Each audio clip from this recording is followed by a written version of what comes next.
Mortgage team can help you with from start to finish. Now, things have gotten a little crazy, right? The rates are bouncing all over the place. Now they're officially higher than they've been in a long time. And now more than ever, I think it's important to have a mortgage professional that has been there, done that. Any Yahoo can sell you a mortgage when it's 2.75%. Those people are going away. The real professionals are the ones that are staying in business and helping their clients through this kind of tough time out there as far as mortgage rates are concerned. Those people are the Lund Mortgage team. Matt Oliver, Lisa Lund, they've owned this team for a long time, over 2 decades in the Valley. They are the best in the business, and they will walk you through the process, whether it's refinancing now or probably more importantly, a new home loan. Let them do all the heavy lifting for you. Call today, 623-875-9940. That's 623-875-9940. or online, lundmortgage.com.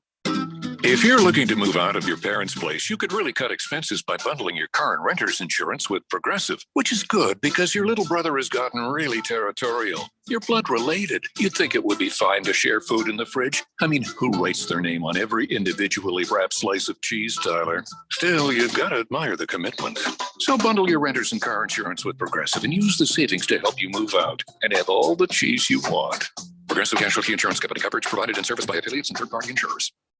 Get ready for an insurance blowout. Homeowners, auto, businesses, we're blowing them out at ridiculous prices.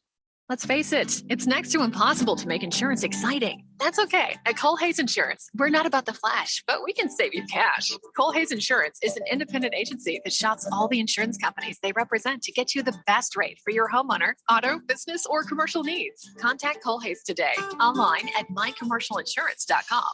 That's mycommercialinsurance.com. KQFN Tempe, also transmitting on K25CD Phoenix at 99.3 FM and K240 Rolling Hills at 95.9 FM. All right, people, settle down because it's time. Time for what? Showtime. When does it start? Right now. 3, 2, 1. Let's get on with the show. Let's do it.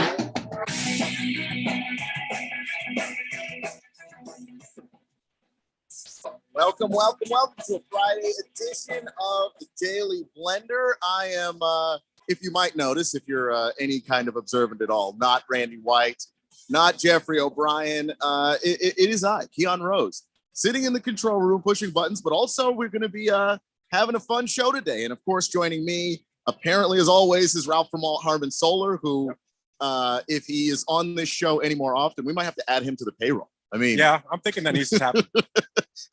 we might have to have that conversation with Ron. I don't know if he's going to enjoy it, but you know, you're like a semi-permanent member of the Daily Blender now. I'd say give me a piece of Jeff's and give me a piece of Randy's. Leave you alone, and I'll take some of their salary because I know they're making 6-7 figures. Yeah, you might have to leave me alone because there's just not much to take, really. Right, I know they're not giving you, so we're good. I feel a little special, Ralph, because you usually show up in the Seahawk gear. I do. And you got some different colors on. You got the Laker gold. You got the back-to-back championship hat. That's right. I got my late 90s, early 2000 warm-up gear on and my 2009, 2010 back-to-back champ. Now, you can notice the Suns don't have gear like this because nothing says champion. Oh, my God. Right? But the Lakers, you can get championship gear, which is kind of nice. Well, you build to something. If you're one of the oldest teams in the league, we would hope you'd have a few. That's a word. I think I have every hat back to like early 80s that they won a championship. See, that's really cool. I wish I could say that, but my Wizards don't do any winning either. And well, you don't wish you could say that because that was 43 years back. That's just make you old. Yeah, it was like 79 when they won, and I was just like, I was just not there. I was not even a thought that my parents had. So.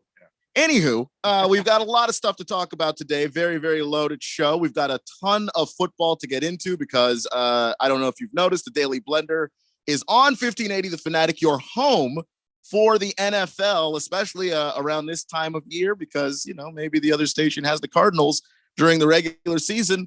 During the postseason, we've got the rest of the playoffs. We've got the teams that are going to actually win a Super Bowl this year. And it starts on Saturday, by the way. We've got 2 p.m. football, Seahawks at 49ers. And then on Money Radio, because GCU is going to be playing California Baptist at 7:45, we've got the Chargers at the Jaguars at 6 p.m. Again on Money Radio. On Sunday, we've got Dolphins at Bills at 10:30 in the morning. Giants Vikings at 2 p.m. Ravens at Bengals at 6 p.m. And then Monday, Tampa Bay hosts Dallas. So we're going to try and get you prepared for a loaded NFL weekend. But before we get to any of those things, I want to let you know that on the text line, you can text in at 888-368-1580 here at the Harmon Solar Studios here in 1580 The Fanatic. So while we have you guys rolling in here on the text line, I want to get to some of the stuff that happened last night around the city of Phoenix in the world of sports.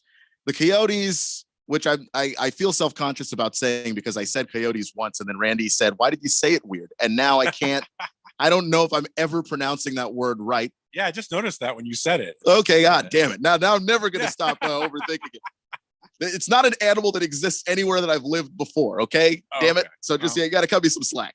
The Coyotes, but yeah, they lost 5-3 to the Ottawa Senators. I actually thought this was kind of a winnable game for them. Not that they would necessarily win it, but they were competitive in the game. That fifth goal, of course, being the empty netter and the dagger that put the game away. Right. Ultimately. But I do think that the Coyotes are trying on a nightly basis to compete, and that's the best that I can give you right now because you are in a rebuilding phase. Like we knew what this team was going to be. Yeah, I mean they suck. Well, if you're rebuilding, you're usually not rebuilding from greatness. It's usually you're coming from the other direction. But I've got some faith in the general manager and give it a few direction. years, guys. Give it a few years. They'll get back to where the Kings are. The Kings had to go through a rebuild. They just went through it too for like 3-4 years, but they're back at it now. They're one of the top teams in the NHL. So I get it. You have to go through it. It's okay. Don't there's some rebuilds are faster than others. I think. I mean, you're going for it right now to try and draw all of that. Angry textures the fourth dimension to yourself. It's Friday, and you know how it gets whenever we have Ralph on Friday. I'm waiting for a couple suckets and some other things. So I'm 100% certain that those are on their way. ASU dropped Oregon 90-73 last night. I was very impressed with the way that they played that game, the way that they've been coming out to start some of these games lately. And they've got 3 losses, but the 3 losses outside of the very first one, kind of aging pretty well. They had the Arizona game. That was 1 loss. And I know they lost to the University of San Francisco, which doesn't sound like a team they should lose to, except you got to realize that in the West Coast Conference, that's the only team challenging Gonzaga over there. Right. And I believe they knocked them off earlier this year. So they need to be ranked. It's ridiculous that they're not. What are they, 14-3 now? Yeah, they're 14-3. Yeah. Wasn't Oregon ranked? Oregon was not ranked. They were not ranked. Yeah, but they were favorite last night. Yeah, for some reason, because they're 9-8, but I know that they were getting back their big guy N'Faly Dante, and everybody thought maybe that might make kind of the difference for Oregon. But no, I think this ASU basketball team might be one of the more underrated college basketball programs because I agree. I know that they've underachieved in recent years, but every season is its own season. And I don't think that they're being judged on what they've done so far this year. Well, I think they're going through the typical West Coast bias that we have to go through with these teams out here. And they could be 15-3, 18-3, and they're still not ranked. That's just ridiculous. Let's get these guys ranked. I mean, I'm not an ASU fan, but I think at this point, even I can say they deserve to be ranked. So it's time. That's how you know. Right. Exactly. Ralph goes after every Phoenix-based team. If Ralph is telling you he thinks they deserve to be ranked, there might be something there. But I do agree with you with that bias. A lot of these sports writers that do a lot of the voting, they're on the East Coast. They pay attention mostly to East Coast teams, especially the older reporters, not to take shots at anybody in particular, but they don't really stay up and watch the West Coast. They don't watch the Pac-12 games. And it shows every single year when you go through the rankings. And unless it's, a really dominant team like how Arizona has been lately, they don't seem to notice. I mean, Pac-12 is some of the best basketball. I mean, I love college basketball, and just watching some of the games that you get to see in some of these teams. I love college. I love West Coast college basketball. And these guys need to stay up past 9:00 and start watching this stuff, or let's get some other people voting. Yeah, like we definitely do need to kind of refer more to writers on the West Coast to get some more of them out here. I don't know what the deal is there, but whenever you've got a ranking system based on what the writers of the Associated Press think, it's going to be far from perfect. It's going to be far from perfect. I mean, and another thing to note about ASU here, 2 wins in a row now against Oregon after their last 7 games that they played against Oregon, where they were 0-7. Wow. So that rivalry is, well, not really rivalry, but it is something that's starting to turn in the direction of the Sun Devils. I've just been really impressed with how they've played. Desmond Cambridge Jr. Was really awesome. He had 21 points. I just think the Sun Devils are truly, absolutely underrated. And the 1 second that they were at 25 is completely disrespectful. Yeah, I mean, hey, Ralph is saying it. ASU basketball is legit, and this is a Fight Me Friday, but they're legit.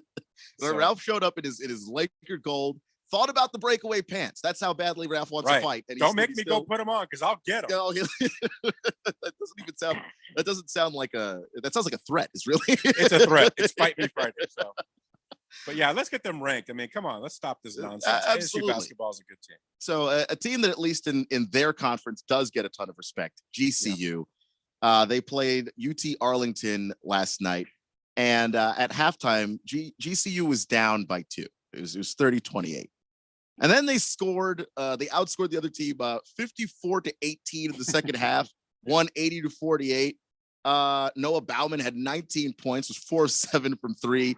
And Ray Harrison added 17 as well. So the Lopes continuing to handle business. The second half explosion that they had there is just proof of how good this team can be. And they're not even truly 100%, which I turned it on. Was the second half when I turned it on, and it was ugly. Yeah, it was ugly. And it was UT Arlington. They should have been beating them pretty bad the entire game, but they seem to be a second half team. I don't know how much Bryce Drew loves that, because no coach wants to just have one half be the best half. But regardless, it was a great half of basketball for GCU, and you'd rather have that than not have it, I guess, and lose to a team you're supposed to beat by a decent amount. I'd be curious if anybody went last night. How was hippie night? That's a good question. I was listening to the broadcast over the radio, and while you get the sense that it was crazy because you can hear it even over the radio broadcast, the Havoc are insane. They're absolutely insane. You can't tell what hippie night was actually like. So yeah, if you were at the game somehow and you're on the text line again, 888-368-1580 is how you get involved with the show. Let us know. How was hippie night? I don't think a lot of people were wondering if there's going to be the Mary Jane there. Sounded too crazy. Sounded too crazy for that to have happened. I think there might have been some Mary Jane in a GCU locker room before the game, and it kind of wore off by the second half. So that's good. Yeah, it's just a complete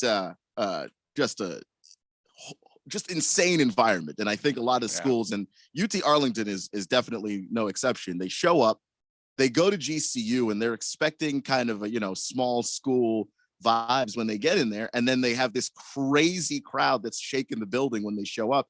It's really hard to get used to. So I'm gonna jump onto the Suns here because they're playing tonight. They're taking on the T-Wolves. DeAndre Ayton is going to play. It doesn't mean that he's necessarily cleared from the injuries that he has, the hand injury he was dealing with and the ankle, but he is going to play. And I kind of think that this is a desperation call a little bit, that they need something because the up and down, you win a game, you lose 2. That is tough for this team that really had aspirations of not just going to the playoffs, but being, one of the top 2, top 3 seeds in the Western Conference. Yeah, I mean, it's going to be a bad day for them next week when the Lakers overtake them. I know the Lakers lost last night, but Phoenix just looks so bad right now. It makes me very happy. I looking forward to tonight. So they'll be 21-23. I think that's going to happen again tonight. I don't think DeAndre Ayton makes that much of a difference, just to be honest with you. I think you feel the same way, but you just don't want to say it. I think he can make a difference, but it's just about where he shows up. If you show up against Joel Embiid, I don't know what DeAndre Ayton's supposed to do to that guy. Yeah, no, I agree. But the Timberwolves have just been so bad defensively that if you can get DeAndre Ayton to give you a double-double, it doesn't have to be an incredible double-double. I mean, just give me like 12 and 10. And you get Mikal Bridges to play really well against this team, specifically the Timberwolves. They ought to win this game. Yeah, I mean, I guess. Are they better? Because the next 4 games are losses, in my opinion. If you look at the schedule, I think they got Memphis twice, That's not great. It's that's not Memphis. great. It's Memphis, Brooklyn, Indiana, Memphis. So that's not. Yeah, It's not fun. It's not a fun trip there. that's 4 losses. I mean, Uh, that's 4 losses. I don't know if that's 4 losses. Jeffrey, if you were here right now, I'd bet you that it's 4 losses. Well, It's you 4 know, losses. you would never get Jeffrey to say that. There's no way. He'd bet me. I mean, would he bet you? He would. He wants to lose another bet, so he would bet. me. It's another bet. I'm sure they're going to win one of them. I'll bet you. How about that? I will bet you Oh, okay. What are we betting? a Barro's Pizza because look, I can Because afford you that. owe some out. I owe a couple. I do. I think Boogie. I'm missing somebody else, but yeah, no, I owe a couple of bets. I won a couple, but I also lost a couple, so it's not. It's balancing out. I will take that bet. All right, because the Suns just have to win once in that sequence of games. Not tonight. Not but the next tonight. 4. But The next 4. Memphis, Brooklyn, Indiana, or Memphis again, just Right. one of those games. I say it's loss. I think that's impossible. How is that impossible? If- Did they just lose like 8 in a row before this? No, I mean it was like 4 in a row, but No, it was like 6 or 7 in a row. It's definitely I think 3 out of their last or 4 of the last 5 were losses. They got that one win against Golden State with Steph Curry just coming back from injury because timing is a very, very important thing in this world. Yeah. it is. So before we get to some of the other topics we've got going on, let's go ahead and take a look at the text line and see how things are going. We got a text here from Hookem Hottie, which says, "Hi, Keon. Even if I tease you about the horns down, I like you. I wish I could say sorry, Ralph. The Lakers lost last night, but I can't. Go Luka." So yeah, Hookem he had a Hottie, big game. He had a big game. Dallas fan. Yeah, I mean, He had some clutch threes there at the end of the game and He- after the first overtime. he's crazy. I mean, Yeah. he just makes it look so easy too. That's the part that's absolutely frustrating. You know what was sick about that? I think it was the first overtime. He had just missed 2 straight free throws. And I'm like, all right, man, this is good. And then he gets the ball back with a few seconds left and he throws up a 3. And I'm like, he's going to hit this. And boom, he swishes it. I'm like, you can't. I just can't believe this guy. It's like, come on. Yeah, I mean, sometimes you just want him to be human. Just to make a mistake or two, just so we know you're real and not like a robot designed in a lab to play basketball.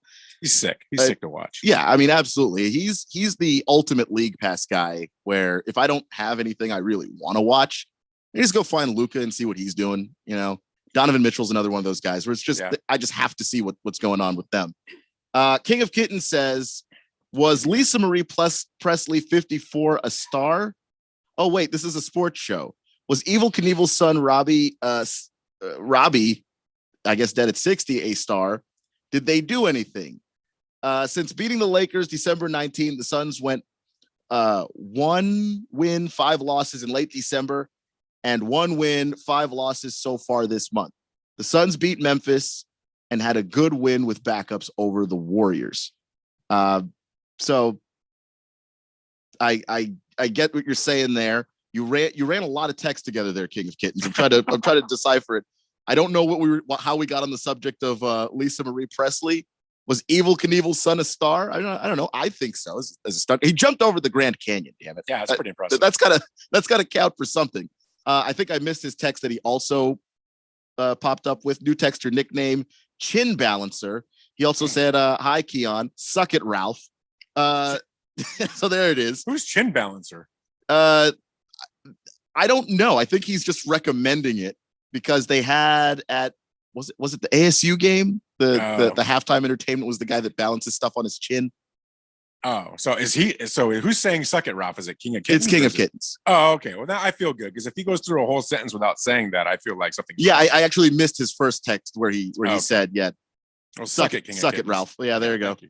Going back, CK dropping in to say, "I almost forgot."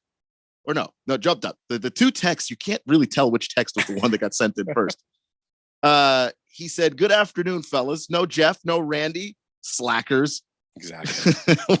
What the hell is a coyote? Listen, man, I pronounce that word weird, and I'm never going to be able to say it normally again. And the more you point out to me that I say it weird, the weirder I'm going to say it. It's going to be not even Coyote. English by the time. I don't think that's what I said.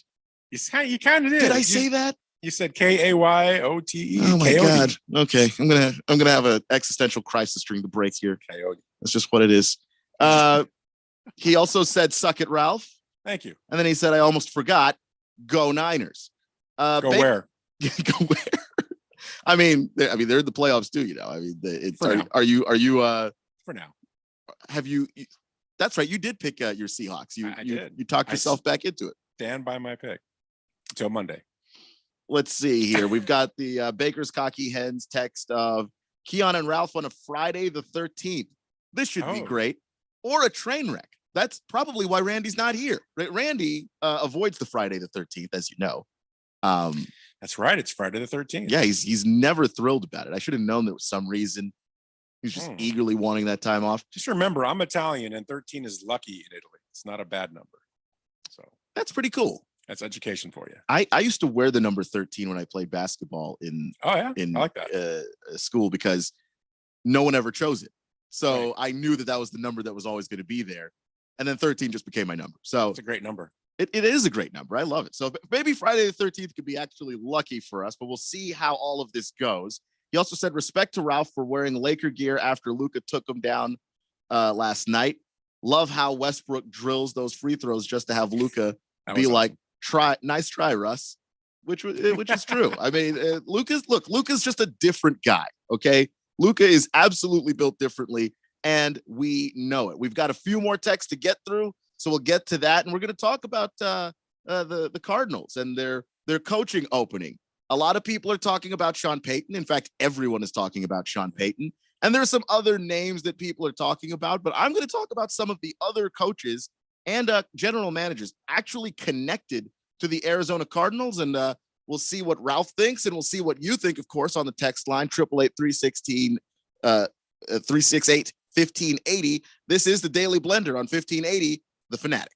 This is Brent Musburger's action update for Arizona's new home for sports, The Fanatic. Now, here are the latest lines from my guys in the desert. NBA, the Phoenix Suns are on the road in San Francisco. They'll take on Golden State. The Warriors, a 12-point home favorite, -700 on the money line. Phoenix +500 with an over-under of 229. Other games tonight, Utah hosting the Cleveland Cavaliers, the return of Donovan Mitchell. Cleveland, a 2-point road favorite, -142 on the money line. Utah home at Salt Lake City, +120 with an over-under of 227. Philadelphia hosting Detroit. The Sixers a 13.5-point favorite, -950. Pistons +640, over under 225. Red hot winning picks at experts.winnersandwiners.com. Save 75% when you use the promo code ACTION75. Experts.winnersandwiners.com. I'm Tony Desiri with your VSiN Action Update on 1580 and 99.3 The Fanatic. The new year is here. Time for a change. Start a recession-resistant new career in the high-demand IT field with My Computer Career. In just months, already in IT, build your cybersecurity skills and prep for thousands of open positions employers nationwide are desperate to fill. Attend classes live online or on campus, and financial aid is available to those who qualify, including the GI Bill. Make this your year. Go to mycomputercareer.edu and take the free career evaluation today. That's mycomputercareer.edu. When you run a business, you need to be in control. And while you can't control everything that happens in the world of business, you can definitely take control of your utility expenses with the help of Harmon Solar. Give them a call and see how your company can save up to 80% on that monthly electric bill with zero down and no payments for 12 months. Harmon Solar is a local family-owned company that uses top-of-the-line equipment. Call Harmon Solar, 800-281-3189. That's 800-281-3189. Or go to harmonsolar.com. Sun Devil men's basketball is better in person. Catch the Sun Devils when they return to Desert Financial Arena to face the nationally ranked UCLA Bruins Thursday, January 19th. And enjoy Kevin Shiflett, the chin balancer, at halftime. The USC Trojans come to Nedwell Court Saturday, January 21st to close out the weekend. Get your tickets today by calling 480-965-5812 or go online to sundeviltickets.com. Sun Devil men's basketball, onward to victory. If you're looking to move out of your parents' place, you could really cut expenses by bundling your car and renter's insurance with Progressive, which is good because your little brother has gotten really territorial. You're blood related. You'd think it would be fine to share food in the fridge. I mean, who writes their name on every individually wrapped slice of cheese, Tyler? Still, you've got to admire the commitment. So bundle your renter's and car insurance with Progressive and use the savings to help you move out and have all the cheese you want. Progressive Casualty Insurance Company. Coverage provided and serviced by affiliates and third-party insurers. Arizona offers thousands of helpful resources for service members, veterans, and their families. But navigating the system can be confusing and overwhelming. Call 866-4AZ-VETS to talk directly to caring people professionally trained to help you. Get connected to resources and benefits at no cost. Just call 866-4AZ-VETS now. This message is brought to you by the Arizona Coalition for Military Families, the Arizona Department of Veteran Services, and Arizona's Be Connected partners. Remember last year when you wanted to hear that NFL matchup, but you couldn't because you were at your nephew's birthday party and the Fanatic couldn't stream the NFL on their app? Didn't that suck? Well, those days are over, pal. Now you can listen live to every primetime NFL game on the Fanatic app. Download the app now at the Google Play Store or the App Store, or at 1580thefanatic.com.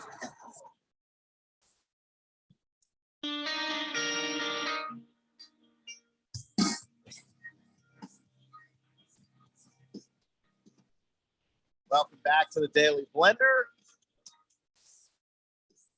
I'm Keon. I'm with Ralph from Harmon Solar, and we are trying to get you to a finally Football Friday as Super Wild Card Weekend is around the corner. But we've got some Cardinals things to talk about, of course, and we're going to get there in just a second. But let's get all caught up on the text line. Text a few moments ago from Pickle D, and Pickle D, all he had to say was it was lit. And then he had the smoke emoji. And I'm guessing that's why we're talking about the hippie night at GCU. Or for you, Pickle D, or for everybody else? Right. Exactly. That's the real question. The fifth letter says, "Good afternoon, fellas. Ralph, I'm loving them colors, my man. I know I said your team's losing this weekend, but I'm thinking about taking the points. And Petey, wait till game time to see if the line moves." So I haven't seen the spread. It's got to be probably about 4 or 5 points. Yeah, that would be something worth pulling up there. I haven't looked at it. Who are you guys playing this weekend? I was talking about the Seahawks, isn't he? Oh, that's right. He was, because he said he loved the colors, and so I thought he was talking about the Lakers. That would be interesting if you pull up the spread of that. I'm gonna keep going down some of these texts here. Baker's Cocky Hen says, "Just remember when Ayton loses tonight, the Suns could have had Luka." I mean, yeah, I mean that's a good point, but it's not like it didn't feel like a no-brainer for everybody. You know, I mean, the Hawks could have had Luka, and they literally traded away from him because we've never seen a European player like Luka. I do think that we have guys like Dirk who have put to bed that narrative of European guys have to be soft and they can't play and all of this other stuff.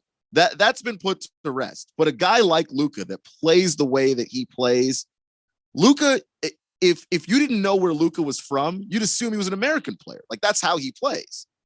Yeah, I mean, I would think the closest thing to a great European player would have been Dirk. Would you agree with that? Yeah. It's probably probably the greatest. One of the first guys I could think of was the guy that was in the Bulls, but he was kind of soft. Oh yeah. Oh boy. Tony Kukoc. Yeah, that's Tony Kukoc. Yeah, his name escaped me at the moment there, but yeah, and yeah, Jordan even said so. Was they were kind of hoping he was tougher, and then when he showed up, he was softer than what they expected. Not that he was a bad player, but Jordan was just like, if you actually put the time in the weight room, people wouldn't move you. And I'll give Ginobili his props too, but I mean, he's no Luka, but yeah, and I guess you could lump him in there, even though he's more foreign player, not specifically Europe. Sure. But yeah, Ginobili's in there, but yeah, Luka's just on a different planet when it comes to that. And I don't think anybody knew that Luka was going to be this, including the Suns, because if they knew that, they'd have just drafted him. Then you figure out the big man stuff later. Lost Toby says, so cute to that Ralph thinks the Sea Chickens have a chance. There's always a chance. They do have a chance. Yeah. I mean that it's cute that you think they don't. Watching the NFL is you ought to know better by now, especially this season. Some of the weird games and upsets that we've seen. Baby Got Dak drops in to say happy Friday, Keon and Ralph. What are your thoughts on DeMeco Ryans for the Cardinals head coach? He does know the NFC West fairly well. And actually, yeah, let's go ahead and get to that here, because the Cardinals' next head coach, a lot of people think it's going to be Sean Payton. Maybe it will be Sean Payton. Sean Payton, by the way, did get phone calls from, not him specifically, but the Saints did call about Sean Payton. The Texans called, the Cardinals called, and the Broncos called. Those were the three teams. So it's not like Sean Payton doesn't have options. And the Broncos job looks really, really good right now. If you just look at what that defense is already, it's an incredible defense. And if you think that Sean Payton can figure out what to do with Russell Wilson and how to maybe get him back to Super Bowl form, that might be the better job over the Cardinals. So, and I think Harbaugh also interviewed for that job, didn't he? He did. Yeah, so they got the two big hitters in there. Yeah, so they're serious. Yeah, they're not playing around at all. So yeah, just knowing that the Cardinals have competition for Sean Payton might be interesting to see what their other options are at coach. And the Cardinals put in interview requests for DeMeco Ryans, the defensive coordinator of the 49ers, and Brian Flores, the current linebackers coach for the Steelers. And of course, we know him from Miami. I like DeMeco Ryans. I think he's done a great job with that defense the last 2 years, right? I mean, it's been incredible. Yeah, he's done a great job replacing Saleh. But is he a head coach? I think you're going right back, into that mode again of, I know you have to try to give some of these guys, their first chance, and you want, because some of them are going to be great and they're going to work out, and some of them are just coordinators, right? And I don't think the Cardinals are in a position where they should just grab an unproven coordinator. I think that's a mistake. You need a guy like Peyton. You need a guy like Harbaugh that's been there, done that, and had success. My opinion. But I love the guy. I think he's got talent. I think he could be a great head coach one day. Is it right now? I don't know, but I have mad respect for him for the job he's done. Yeah, I agree. I think that I think you're right, by the way. But the thing with bringing in a coordinator and hoping that he'll be a great NFL coach is that you're rolling the dice. Yep. And already, even when you hire one great head coach from someplace else and bring him to your place, there's no guarantee he'll be great at your place. So you're already rolling the dice. And I think you're adding to those odds when you say, and we're going to get a guy who's going to be a first-time guy. I think that those opportunities are going to be out there for DeMeco Ryans because he is incredibly talented. And I hope he does get picked up somewhere. But like you said, the Cards just came off of an unproven guy. Yeah. And it didn't work. If they go to another unproven guy and it doesn't work, you're going to lose the fan base even more. They might burn that stadium down. Yeah. I mean, that's not the move for them. They need a proven guy that can come in here and give his best effort to make it happen. Kingsbury he destroyed any thought of going after an unproven guy, in my opinion. I'm with you 100%. Yeah. And I don't know that you can necessarily call him proven, but at least Brian Flores has experience being a head coach. Brian Flores has, knowledge of what it takes to build a good defense, build a great team up. And of course, he's a no-nonsense guy, which we've all talked about what Kyler Murray needs. Yeah. Kyler Murray needs a guy that he can relate to, but that's also not going to take crap from him. Yeah. I mean, I agree. I'm not a big Brian Flores fan. I don't know if you are, but I don't think that's the guy. I like what he did with Miami's defense over the years. And the fact that he didn't lose sight of the offensive side of the ball, the fact that he had Tua and just didn't want to try to coach him up, that bothers me a little bit, because that means that how fast is he going to quit on Kyler? And I don't think I necessarily have the biggest problem if a coach shows up and decides that Kyler's not his guy. It just doesn't seem that that's what Michael Bidwell wants. So that just doesn't seem like a great fit either. Yeah. I guess we're going to have to for this conversation, at least, we're going to have to say, okay, we both agree that Sean Payton or Harbaugh would be the two best options for the Cardinals. Would we agree to that? Yeah.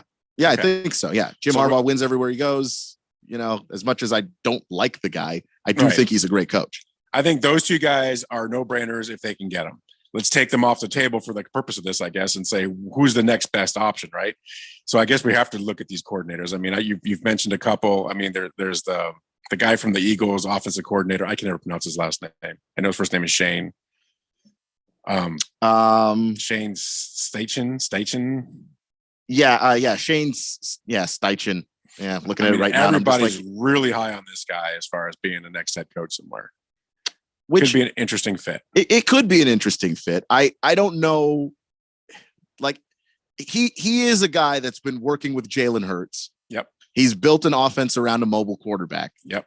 So you come in and Michael Bidwell wants you to at least try to make this stuff work with Kyler first before you try and figure out anything else. He might be a good fit if you're going to go unproven guy. Right. But again, just so little experience. And he's on a coaching staff that doesn't even have that much experience, with Sirianni being the top guy in Philly. I just like what he's done with Jalen Hurts. I like what they've done around, how they've built everything around him and how they've made it work. They've got Murray. They're probably not letting him go anywhere. You probably want to find a guy that has that kind of experience with that type of quarterback. And that's the thing. And the reason why D'Amico Ryans comes up and Brian Flores comes up is those are the two guys the Cardinals have requested to interview. Yeah. The thing that just bothers me about that is, so you go for Sean Payton, and the guess is Sean Payton's an offensive guy, has the experience, has won a Super Bowl, all of that. But then your next two interview candidates are guys that, they're defensive guys. Right. So that already doesn't fit what solving your current problem is, which is that your quarterback doesn't seem to mesh with anybody. And then on top of that, you have one of those guys be somebody that doesn't really have head coaching experience. I just thought that the Cardinals would just go the other direction and say, you know what, we're going to look at guys who have a track record. Brian Flores at least makes sense to me because the dude has a track record of coaching in the NFL. And the last time he coached in the NFL, I believe he had a winning season. So I just, he was able to at least have some success in this league. If we start seeing a sea of unproven guys, I am not entirely certain what it is that Michael Bidwell and the Arizona Cardinals want to do. Well, what they want to do, if they're going to do that, is just do what they've always done, make the wrong decision. Which is a shame. I mean, you get the chance to absolutely set things straight, start all over, and maybe start with a coach and general manager that, again, you want these guys to be here for 10, 11 years, while you're competitive in that window and maybe get a chance to win a championship in that window. That's what it's all about.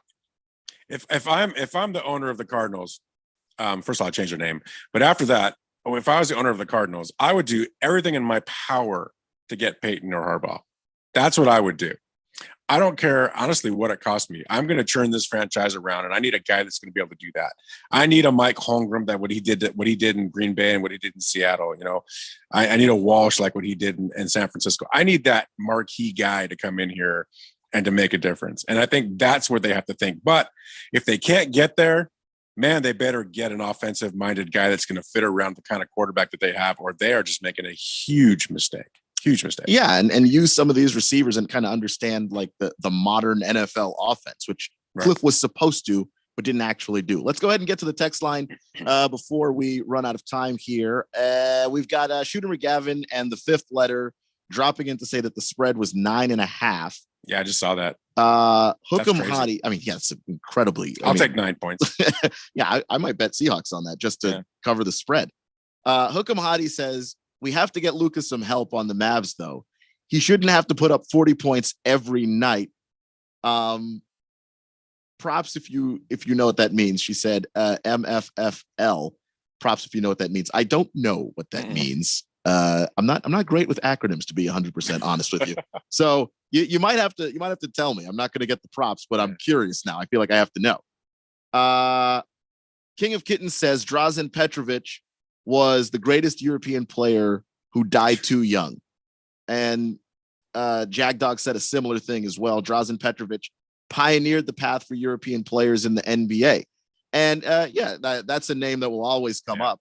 I just think that when you talk about the peak of what European players have accomplished in the NBA, how do you look any further than Dirk Nowitzki and the championship and the three-point shooting and one of the most iconic shots in basketball much less a European player.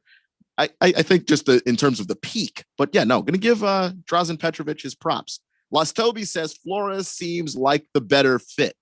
Why do you think so, Las Toby? I'm just curious because I think he's a better fit than D'Amico Ryans for the experience, but do you think he's a better fit than Sean Payton?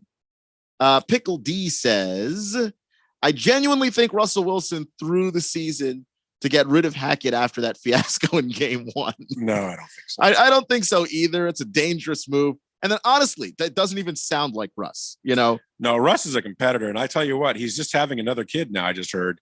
So you're going to have one more bad season ahead of you. I guarantee you. The beautiful thing about that is we have their first round pick again next year as well. Oh my goodness. May that baby be healthy and never sleep. That the Broncos, I mean, at the time we were all like, wow, what a great trade for the Broncos. I can't believe they fleeced the Seahawks that way.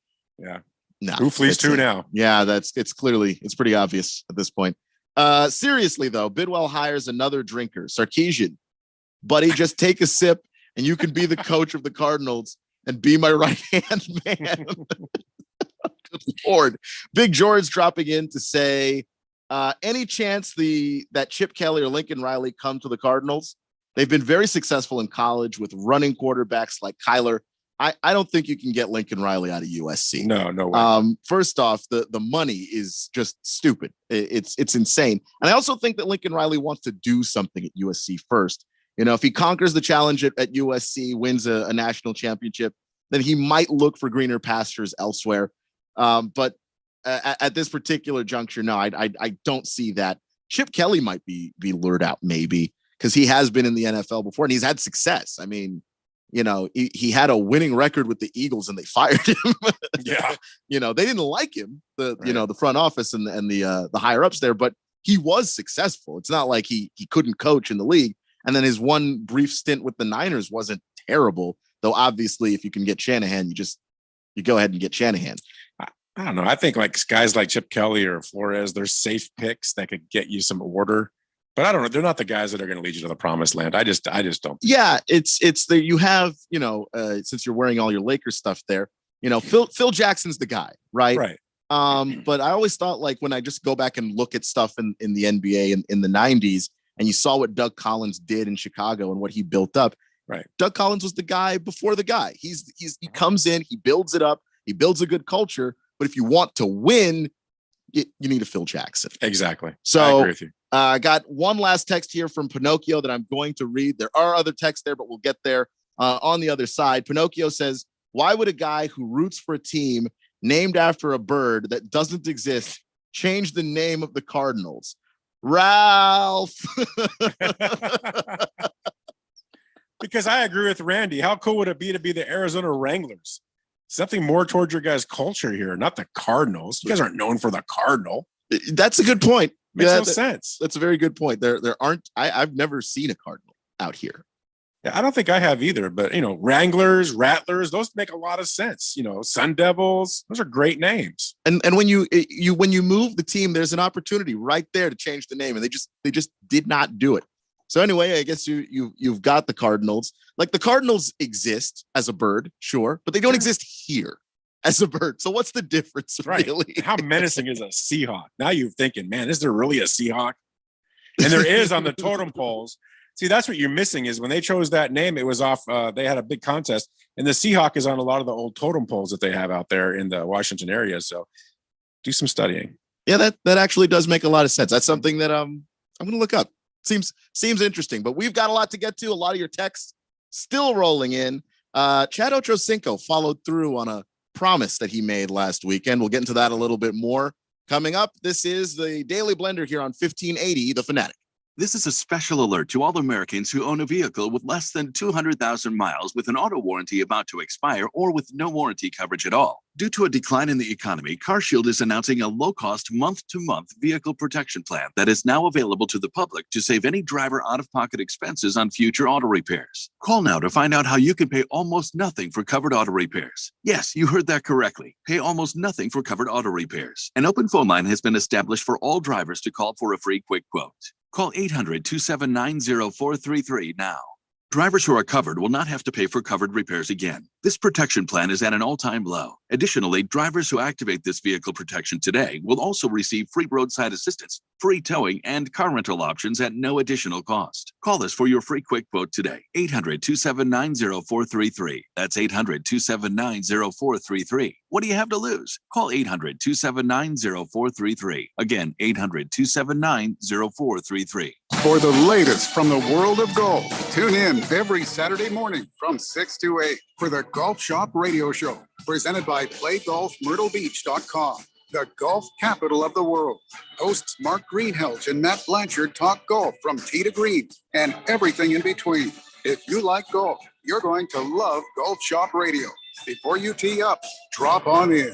Welcome to the Golf Shop here on 1580 and 99.3 The Fanatic. If you're looking to move out of your parents' place, you could really cut expenses by bundling your car and renter's insurance with Progressive, which is good because your little brother has gotten really territorial. You're blood related. You'd think it would be fine to share food in the fridge. I mean, who writes their name on every individually wrapped slice of cheese, Tyler? Still, you've got to admire the commitment. So bundle your renter's and car insurance with Progressive and use the savings to help you move out and have all the cheese you want. Progressive Casualty Insurance Company coverage provided and serviced by affiliates and third-party insurers. Well, Mrs. Grayer, nothing on the x-ray that pinpoints the source of the pain. Let's send you to our lumbar expert. After reviewing the x-rays, I can't see anything wrong. Let's give you a steroid shot for the pain and send you to the lab for some blood work. Tired of the runaround? How about trying a new approach?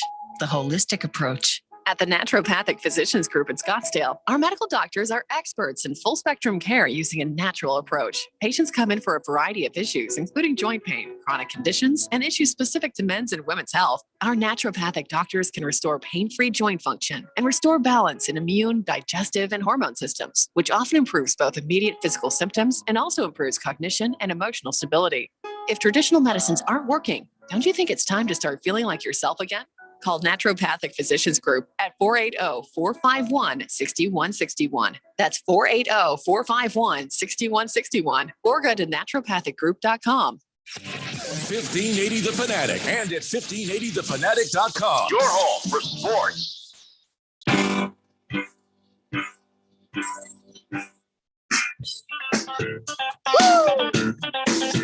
Welcome back to the Daily Blender here on 1580 The Fanatic, live in the Harmon Solar Studios. We are chugging along. Hour number one, almost put to rest. And, we've got a back and forth going on now about the names of teams. Pinocchio pointing out, and I think wisely, like there's a lake in Los Angeles that isn't man-made.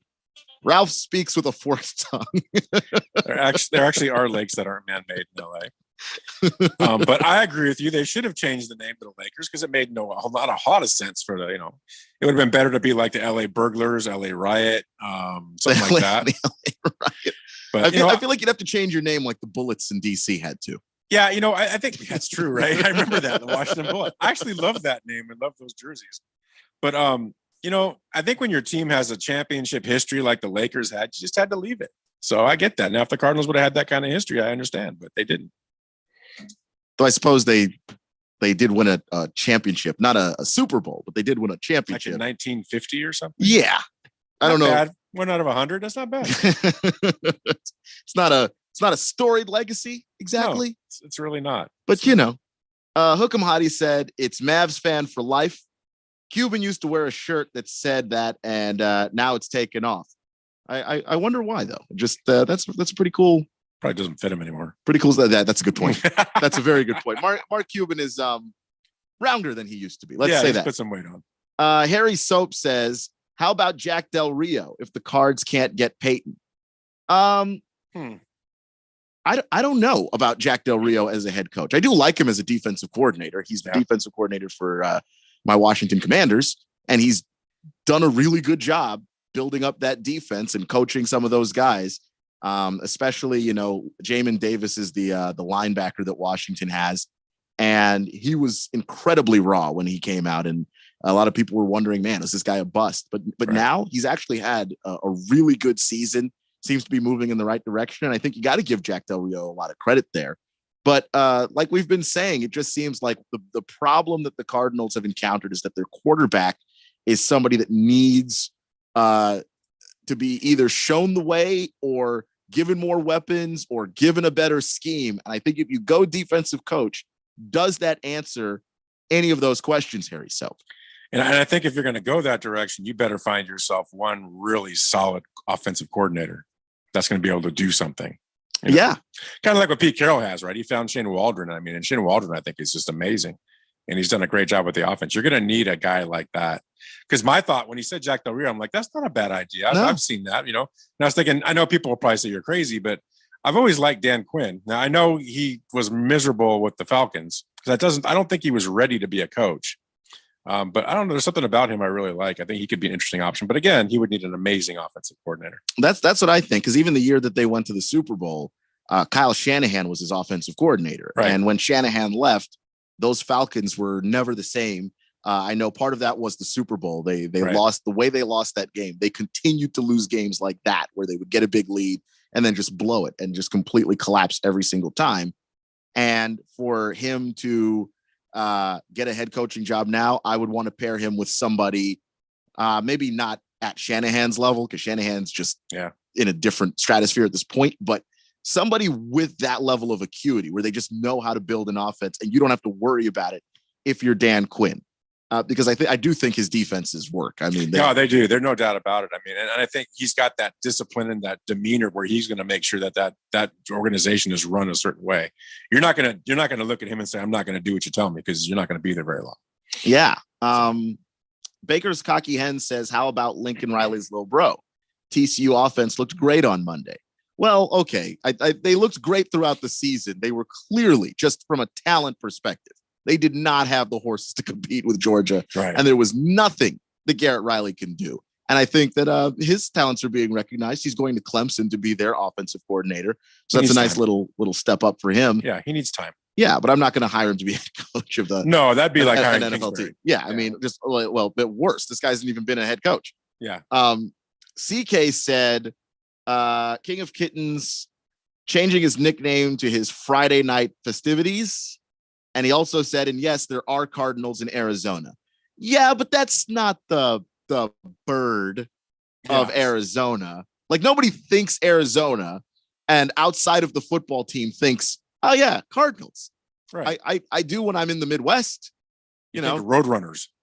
Yeah, you think Roadrunners, you think Scorpions, you know. Yeah, exactly. Desert animals. Coyotes. You know?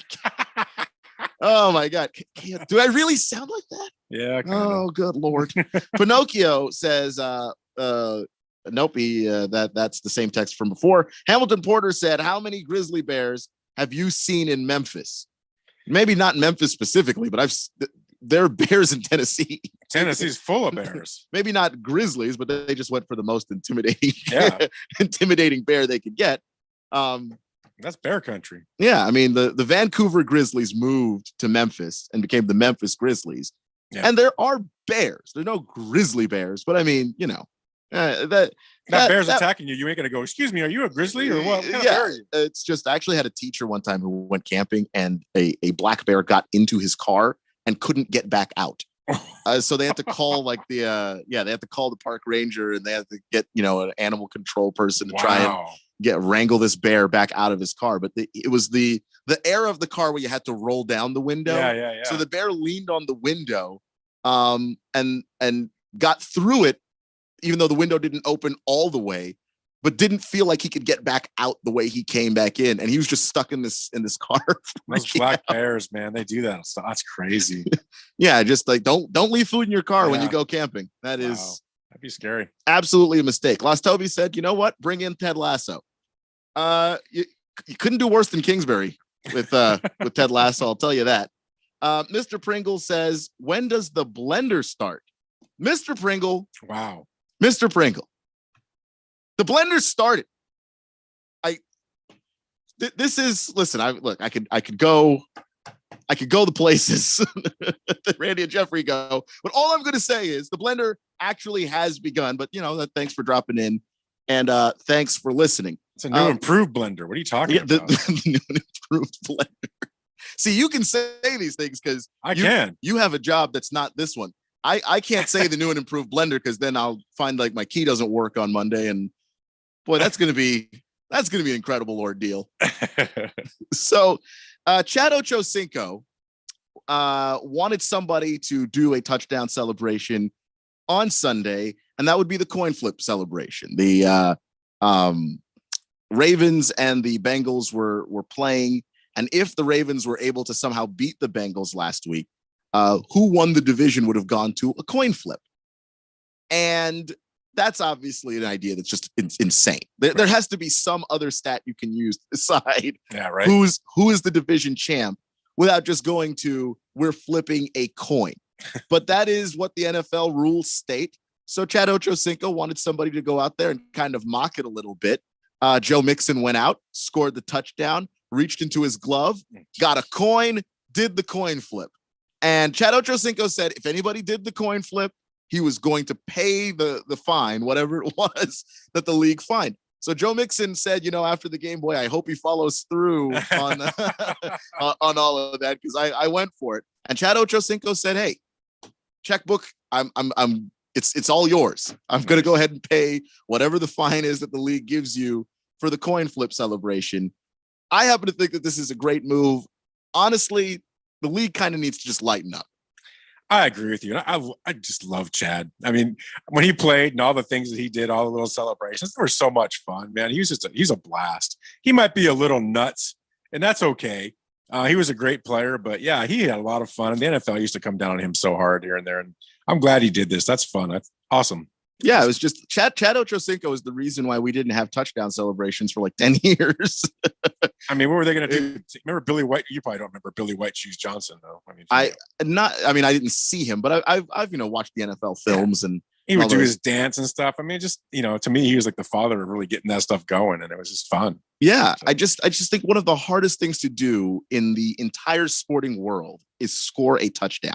Yeah, if you can make it in the end zone, man, do whatever. As long as you're not horribly inappropriate, Yeah, except for the whole cardiac thing, which I think for now we take a break from. But other than that, I think the rest of it, go ahead and have fun, man. Do it. Like, go crazy. I just it's think okay to celebrate. The league just wants. I don't know what they want out of this because it's something that everybody likes. The fans, no fan ever said, "Oh, guys went and had a touchdown celebration. And he was having too much fun. It was too interesting." I mean, what major sport can you think of where they don't celebrate scoring?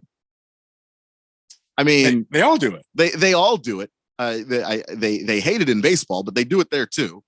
Yeah. Hockey does it. Yeah. Football does it. Basketball, soccer.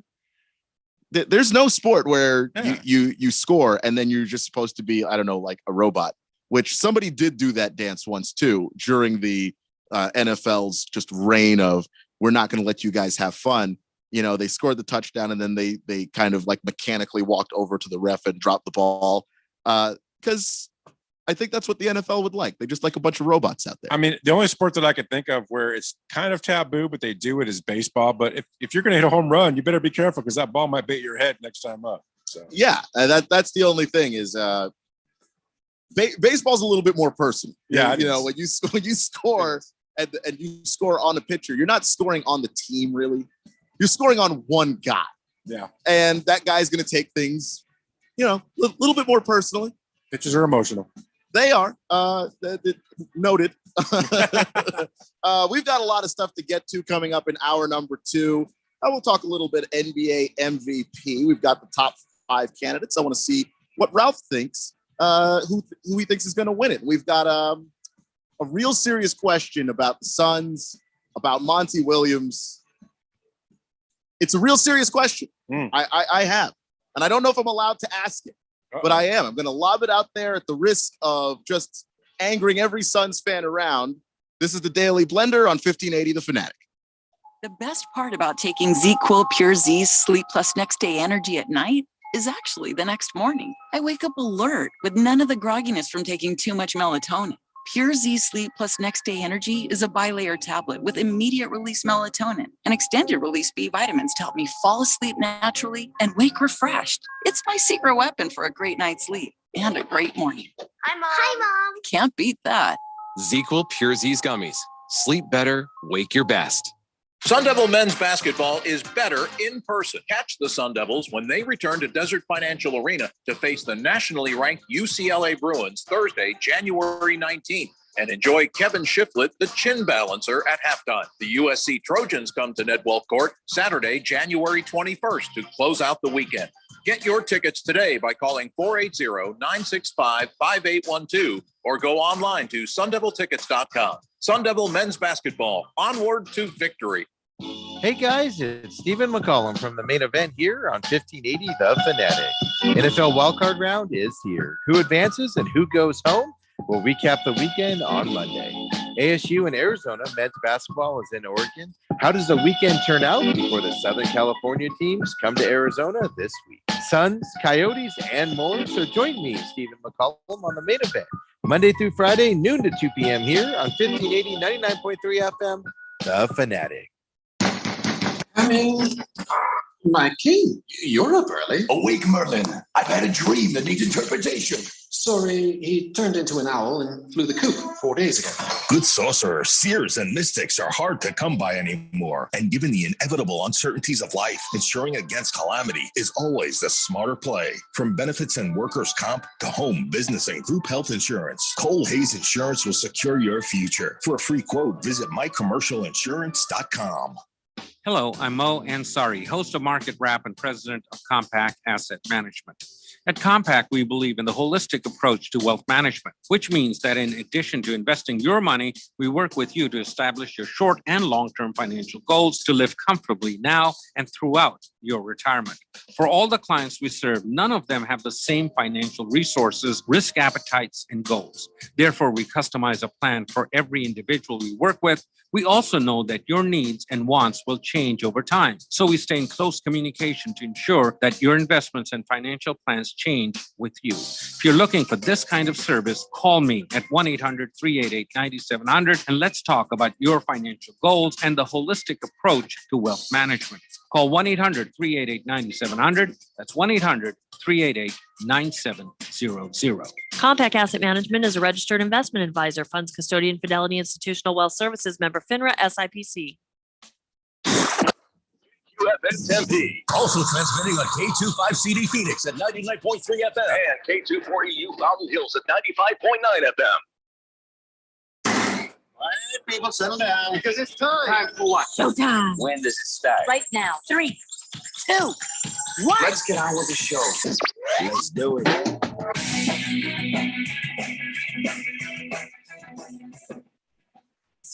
Welcome back. Welcome back. This is hour number 2 of the Daily Blender. We're broadcasting live from the Harmon Solar Studios in Scottsdale. And we are chugging along here today, trying to get you to a finally football Friday, where we have Super Wildcard Weekend, every single game of the weekend broadcasting live here on 1580 The Fanatic. We'll get to the schedule coming up here in just a little bit. And we've got Ralph from Harmon Solar joining us in all Lakers gear, Lakered out. So from top to bottom. I mean, I'm assuming. Literally, yes. I see the top. You can leave the other information to yourself there. So we've got your text coming in, by the way, on the text line 888-368-1580, and we will get to those texts in just a moment. But I saw a story earlier today about Jay Crowder and why he isn't participating with the Suns, why he hasn't necessarily been moved yet. And he's actually come out and said that he is actually confused and hurt by the entire situation. A lot of the reports essentially made it seem like, he wasn't happy with his role on the team and he wasn't going to play. And he is kind of pushing back on that essentially and saying that, he did have different ideas about what his role with the team would be, but he didn't exactly think that he was going to get pushed out for expressing that. And so here he is, he's on the trading block. He hasn't played 1 minute for this team that is now going through a stretch where a bunch of guys are injured. And that seems like a pretty messed up situation. I I want to believe that the Suns are making the right move here, but there's just certain ways that situations like the DeAndre Ayton situation got handled where I don't necessarily have 100% faith in it. Yeah, and I wasn't aware of this, to be honest with you. I haven't been following this, so that's messed up. Why wouldn't you use this guy? That I'm not certain. I think they just sort of resigned themselves to the fact that, you know what, if he wants to be traded, okay, we're going to put him off to the side. But it doesn't seem like that's exactly how he wants that to go down. And when you ask other players on the team, they're basically like, yeah, he was one of the team leaders in the locker room. Yeah, I don't get that. I mean, if a guy wants to be traded, whatever, that's fine. He has the right to want to be traded. I mean, you don't sit him, especially the way you guys are hurting right now. You don't want to use this talent and put him on the floor. That's just shooting yourself in the foot just because you're trying to spite him.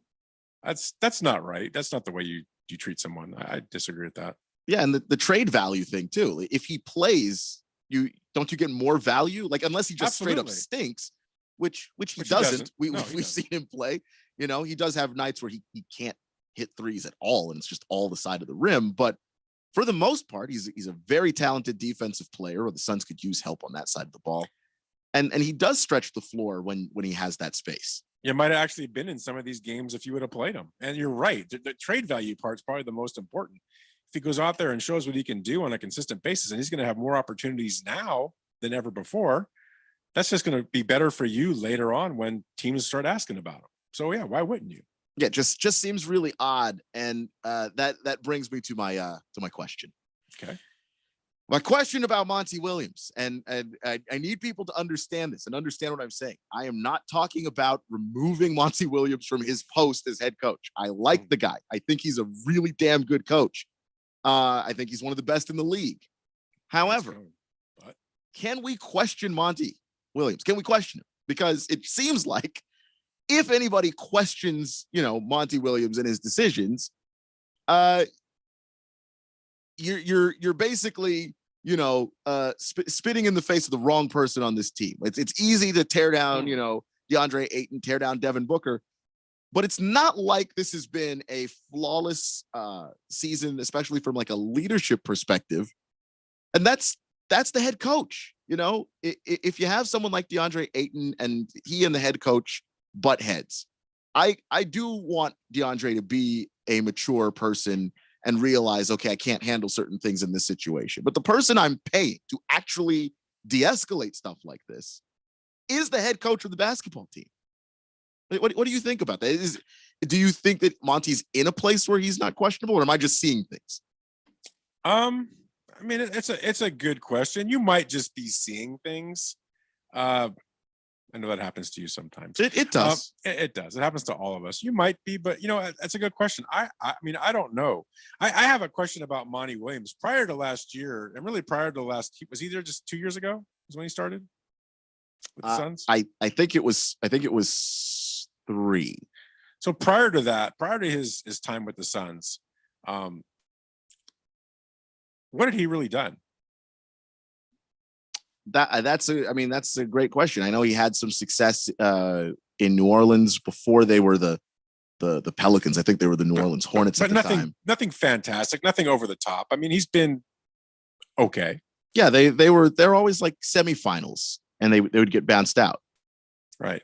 I mean, so I know that it's taboo to talk about Monty, on this network and in this town, but I'm not impressed. I'm just sorry, but now I'm a Laker fan. I get that. I said, but I'm not impressed. And I think you pose a good question. I don't know how to answer it, to be honest with you. I'm kind of stuck. Yeah, I just think that, this situation here with Jay Crowder, for instance, is it Monty or is it the ownership? It could be the ownership. But if a guy says, hey, I'd like to talk about my role on the team and that being a little bit different, you better have that conversation. Yeah. And I just kind of wonder why that conversation couldn't at least be ironed out. Could we try anything? It was just, they just sort of gave up on the entire process in the summer. Like, even before the season started, we knew Jay Crowder wasn't going to be coming back.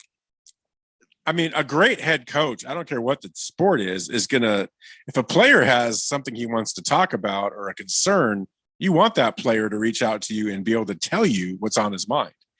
whether it's his role or something else. I mean, it doesn't mean just because a player says, I want this, I want that. You don't have to give in to him, but you should at least be the guy that listens to the player and doesn't punish him because he had a question. If that's what happened here. Yeah. And again, I don't know all the full details of it. It's just one of those things that we're definitely going to find out more. It's a really good question. It's a great question. Because I just think that when you start to see different things happen where people are not happy and they're getting into it with the head coach, it's either everybody on your team's immature, or maybe there might be some blame to put towards the direction of the head coach. Not everything. I don't think that Monty is the reason the Suns are currently struggling. I think that has more to do with injuries than anything else, and specifically injuries to key positions on the floor. When you lose Ayton, you lose Paul, you lose Booker. That's your big three. I mean, has there been noise from anybody else about this? Not necessarily noise, but other players on the team did say that they thought it was strange. They definitely thought it was weird because, they still see Jay Crowder as their guy. Devin Booker was the guy who recruited Jay Crowder. Right. Him and Chris Paul. They reached out to him and said, hey, we're not going to be able to win a championship without somebody that has your skill set. And then when they brought Jay Crowder in, they did go to a championship, right.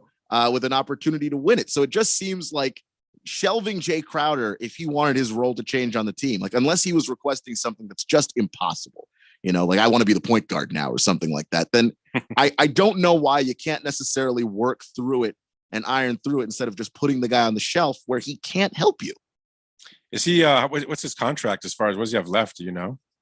I can pull that up for you real quick. Because I'd be curious to see, at the end of this season, if he's a free agent, I'm sure a lot's going to come out, but if he's not, he's going to talk about it. It's going to be interesting to see, because if the guy gets shelved for the rest of the season, I'm sure some things are going to start coming out. Yeah, this is actually the last year. Okay, so yeah, he's a free agent next year. Yeah, so I'd be willing to bet if he doesn't get moved by the time the season's over, he's going to have a lot to say. And I'm guessing. I don't think that the Suns necessarily want that out there, which is like all the more reason to just try and make it work, even if you're only making it work temporarily. So let me jump back to the text line here because we've got a flood of text rolling in and I'm way behind. But Big George says, Ralph, you gave me an interesting candidate. How about Shane Waldron as head coach of the Cardinals? I do like him. Yeah, I hate to say it because I really like him and I hate to see him leave Seattle. I think it would be really bad for them. But I think he's a very interesting candidate. He's a very offensive-minded guy. He can work with a guy like Tyler. I call him Tyler. See, Coyotes and Tyler. I think he could definitely work with someone like Kyler Murray. I love the offense he brought into Seattle because I've always felt Seattle's offense was kind of stagnant under the last couple guys they had. And he's been just so different, such a breath of fresh air. He's a good leader. He's got his guys playing for him and believing in him. If you're going to get a coordinator, I think he'd be one of the best you can go after. I hate to say that. Yeah. He's done an incredible job. And again, if you want to go for a guy that doesn't have a ton of experience, I want to go for somebody that's been in one of these offenses, that's had success before, especially with the guy that has some mobility. In the case of Gino's not exactly the most mobile guy. No, but he can move a little bit. If you had somebody with Kyler's mobility, what can you do? What more can you do in today's NFL? And by the way, I think I heard Gino won comeback player of the year today. That's really cool. And I think he deserves it. I mean, who else is even in the same conversation? Right. And I think Shane Waldron had a lot to do with that. I mean, obviously Gino put the work in and has been just coming in, talk about a great athlete, a great team player, comes in and just does his job every day, even if that means he's behind the number one guy and he waits for his time, and he got his time and he did a great job. So congrats to you. Looking forward to your success forward, especially tomorrow against the Niners. I wonder what Gino's career would have been like if he never got punched in the face, because he didn't look bad in that season before that happened. And then it just sort of derailed everything. And even when he came out of college, he was actually known as a gym rat. He was a guy that just was known as, hey, Gino just sits there and watches film all day. and he kind of never got it going. Things like being drafted by the Jets will do that to you. Boogie says, how about the Arizona Phoenix? I mean, it's a little redundant, but yeah, I mean, I kind of like that. The Phoenix is the Phoenix Rising, the bird. An intimidating, mythical animal that the city is named after. So, could work. I like it. Could absolutely work. Let's see here. We got a text from King of Kittens saying, disclaimer, as I've said before, I don't dislike Ralph, and the only disrespect I deliver is to the Seahawks fans. So as long as Seattle is in the tournament, suck it, Ralph. He also says, hey, Sports Cloud, that's me. There used to be a jazz station on the FM here in Phoenix called the Coyote. All right. Well, I think you just wanted me to say the word. You got you to say Coyote. I'm trying what I tried to say it differently that time, and I don't know if I even did it. It didn't work. He said, CK with that love. I don't even remember what that was in reference to. Random texter says, Grizzlies in Memphis. Do you think anyone has ever seen a bear in Chicago outside of the zoo? Well, no. Not every mascot has to be the exact mascot of the name. Like see, Chicago's just cold. Okay. So using a bear as an intimidating mascot in Chicago just works, because you just think of what is the scariest thing that you would see if you were in a frozen tundra. A grizzly bear would be pretty high up there. A bear, just in general, any bear, and that's why they are the Bears. What do the Wizards have to do with Washington? There's no Wizards in Washington. It's just some of these names are just intimidating. But if you're gonna pick a real animal or a real thing, why not pick one from your neck of the woods? That's all. It's just there are certain things you can do to kind of tie it, but the Bears in Chicago just make sense to me. I don't know why. I agree with you. To me, that's who the Bears and Bears are. Chicago. Period. Yeah. So, yeah. Heavy Metal Maniac says, I think you're a very good feeling in there, Keon. Now, why is Jay Crowder lying about the Phoenix Suns, saying that he was not wanted by the team when he is actually holding out because he didn't want to be a bench player? Good player he is, but bad person by lying so much he doesn't want to be here, and we don't need him here.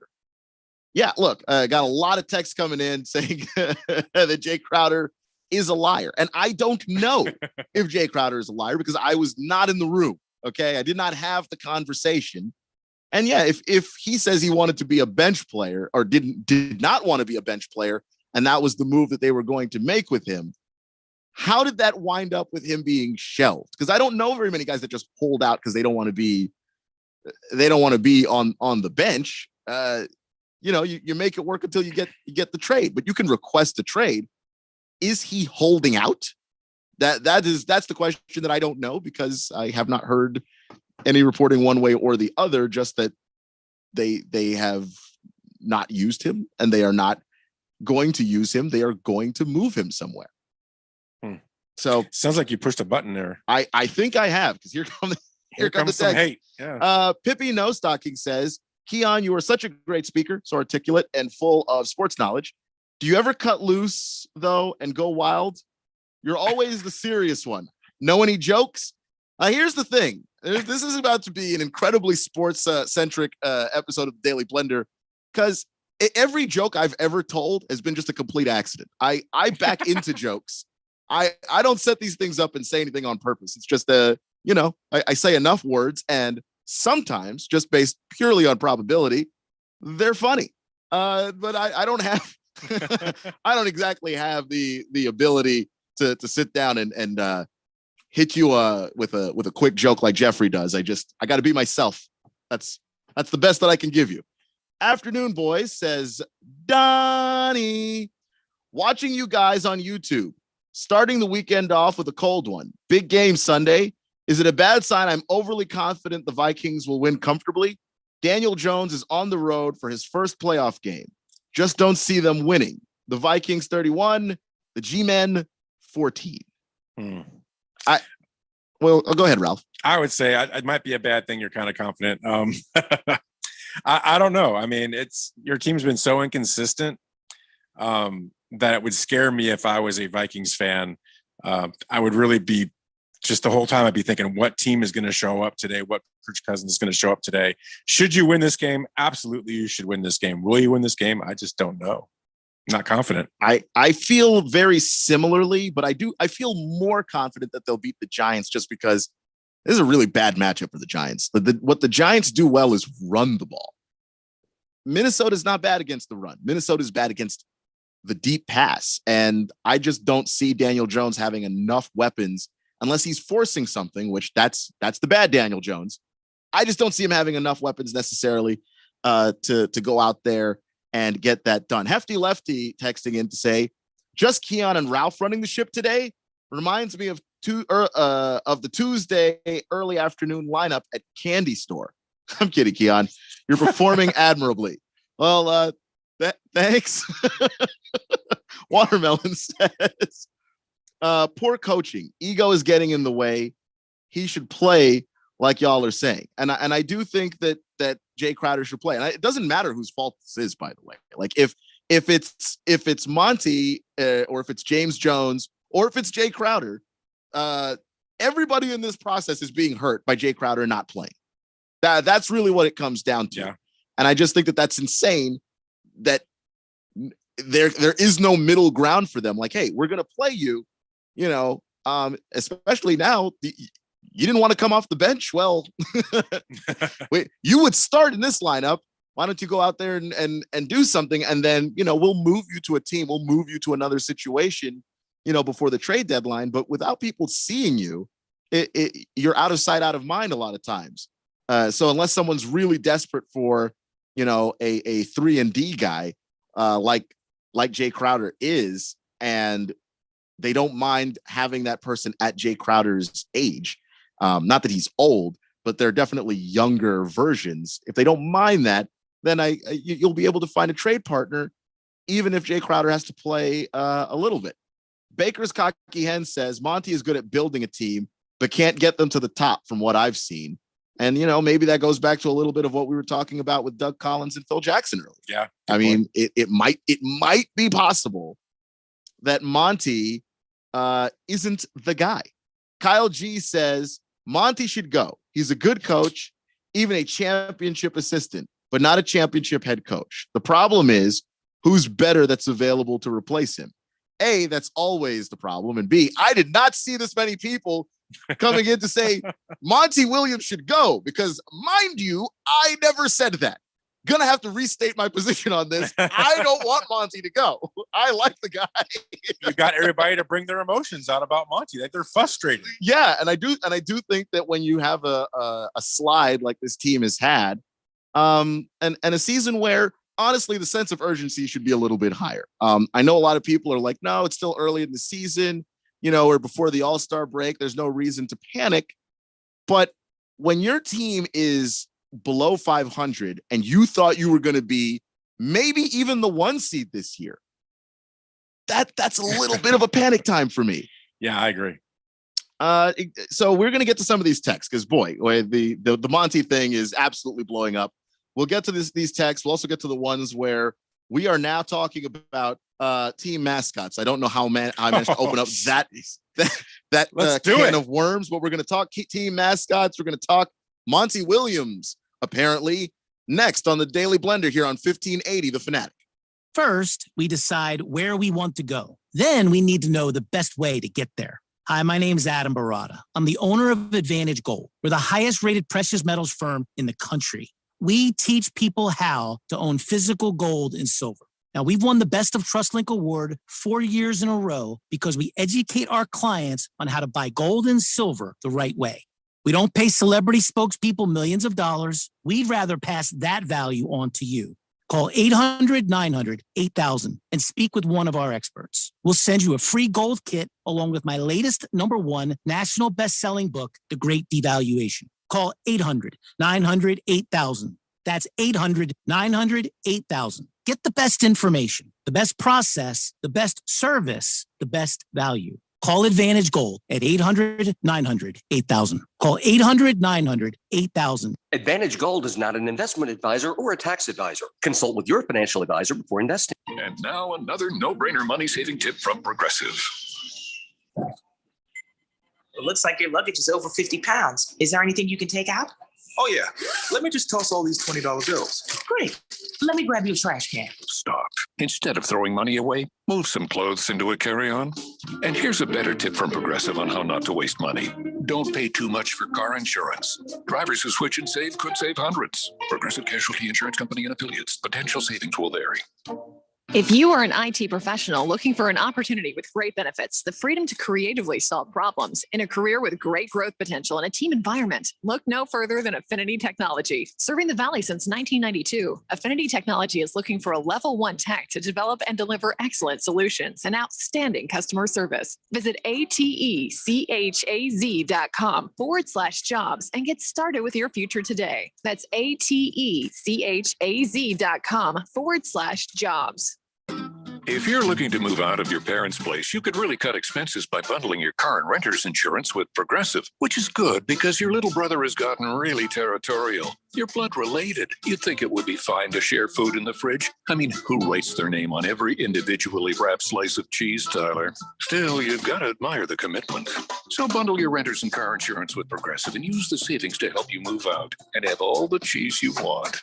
Progressive Casualty Insurance Company coverage provided and serviced by affiliates and third-party insurers. It's time once again for the Harmon Solar 1580 The Fanatic NFL Fan Pick'em Contest. First prize is $1,580 from Harmon Solar. Second prize, a Zebra e-bike from Hemingway. And $500 third prize from Harmon Solar. Sign up today. Go to 1580thefanatic.com. The Harmon Solar 1580 The Fanatic NFL Fan Pick'em Contest. From your home for the NFL in the Valley. 1580 and 99.3. The Fanatic.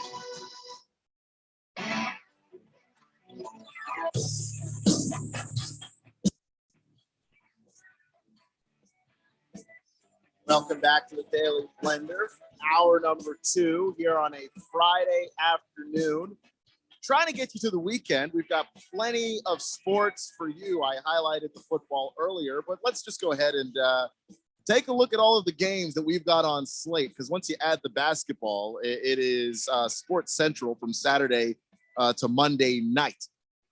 We've got Kentucky at Tennessee at 10 a.m. So that's going to be a really fun game. To Tennessee having a good basketball year, and Kentucky is absolutely struggling, and John Calipari's got to figure things out. So that's going to be fun. Then we've got the Seahawks visiting the Niners at 2. We've got Chargers at Jaguars at 6 p.m. GCU at California Baptist at 7:45. Then on Sunday morning, we've got Dolphins at Bills at 10:30.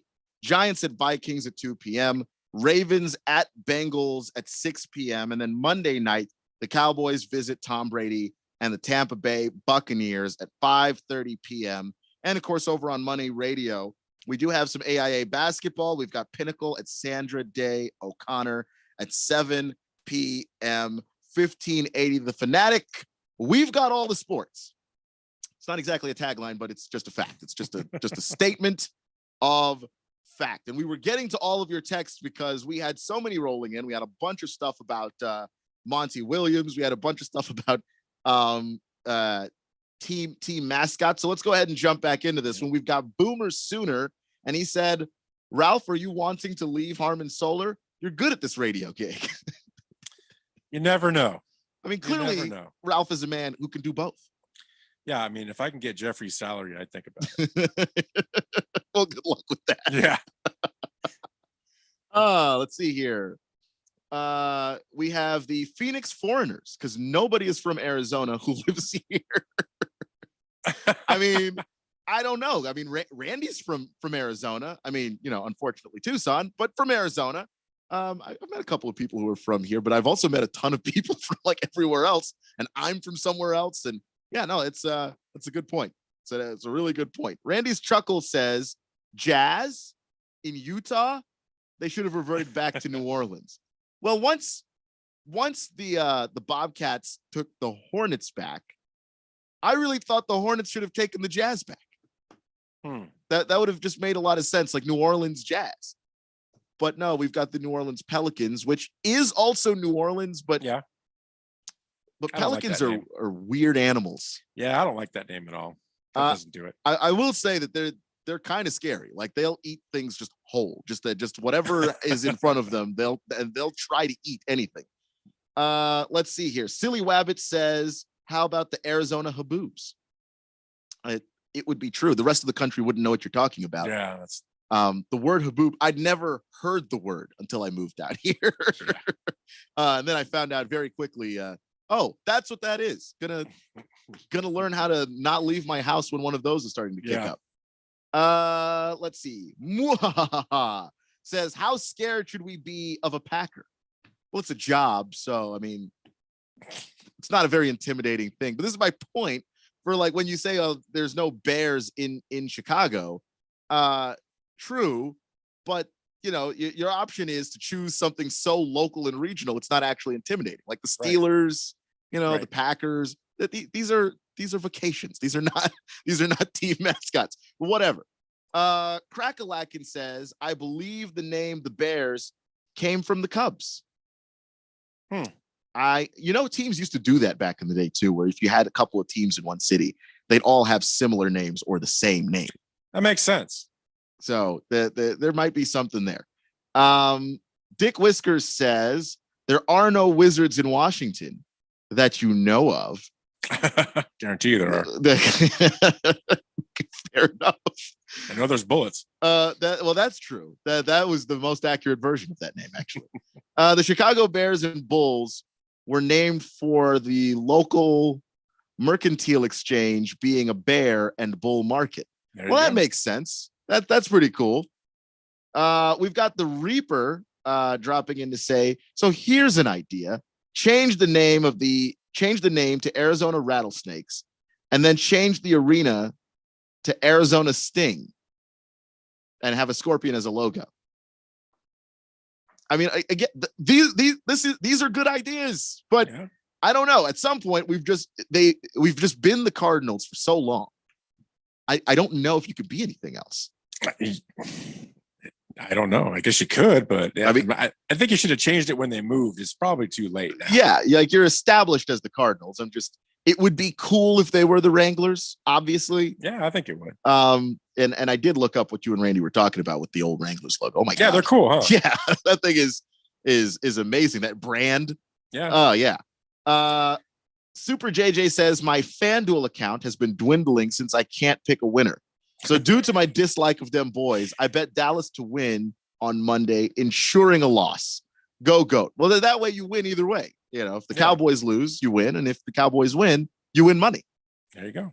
Can't exactly go wrong there. CK says, "Ralph, there are coyotes in Seattle. Possible name of change?"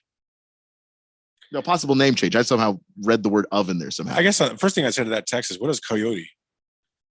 Oh, sorry. It's me pronouncing it even weirder. I thought he spelled it weirder. No, I am trying to say it less weird than I was, and I'm saying it even weirder. Yeah, it's getting worse by the way. Yeah, no, I'm just gonna say, just call them Yotes. The Yotes. That's true when I talk about the hockey team, but when someone says it in a sentence, I'm like, oh boy. Swave Dave says, "You be you, Keon. Don't let other kids bully you." Thanks, Swave Dave. You know what? I won't bend to peer pressure either. Blissful Hayes says, "What does Keon have against Monty as a head coach?" See, Blissful Hayes, I knew you were going to try and start this. I knew you would. I knew it was going to be you specifically.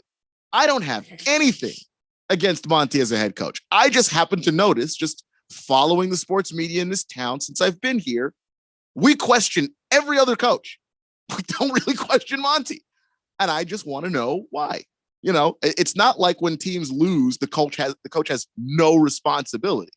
Yeah, the guys are out there and they're playing. Yes, the guys have to make great decisions and players have to go out there and execute. But when there's a game plan and the game plan seems to be, you know, we're going to pick and roll with DeAndre Ayton when maybe pick and roll's not the best plan, you know, I just ask, like, why don't we change stuff up? Why isn't that? And a lot of people have had the question of how is it possible for someone like DeAndre Ayton to start a game score like 10 straight points, and then we get away from him and we're shooting threes and we're shooting all these other shots instead of getting the big guy going if he's actually being effective. Yeah, I just think you hate Monty. I do not hate Monty Williams. I cannot stress that enough. You know, Ralph is starting things. Blissful Hayes, though, I expected this from you. Yeah. And, well, you met the expectation. I don't know what to say about that. Baker's Cocky Hen says, Monty is like Dan Orlovsky, thinks he knows everything and is always right. Is Monty someone's wife? You couldn't play, bro, and your coaching ain't looking much better lately. Damn. Wow. Just, you know, that there's a level of vitriol there. I will say that Monty Williams is not like Dan Orlovsky in that Monty never embarrassed himself in his coaching career or his basketball career. Dan ran out of the back of an end zone once. And that's the most iconic play in an 0-16 season for the team he was on. So just putting that out there. King of Kittens says, one time Baxter D. Bobcat delivered a pizza to my girlfriend and I at a Suns game. Why was Baxter D. Bobcat at a Suns game? Why was he delivering you pizza? What? King of Kittens mascot night, or I'm trying to understand, and I really don't get it. What is going on, King of Kittens? Why was this happening? I hate that mascot, by the way. I don't like it. Me neither. It's a terrible mascot. It's one of the worst. It's one of the worst in sports. So is the gorilla. What's a gorilla got to do with the Suns? I have no idea. I think I read somewhere that someone showed up with the gorilla suit once, and it just stuck. Like it did. There's no actual good reason why the gorilla's there. Just none. Yeah, that one's always bothered me. It makes no sense whatsoever. So we've got ourselves nearly caught up on the text line. So I'm going to take a turn here and just ask a few questions about some of these NFL teams that are there. I want to know what you think, Ralph. I came up with a list of my own of the Achilles heels of every team in the playoffs in this wild card round. So I'm not going to focus on the Chiefs. I'm not going to focus on the Eagles right now. Okay. We're going to focus on the teams in the wild card. And I'm going to start with the Dallas Cowboys.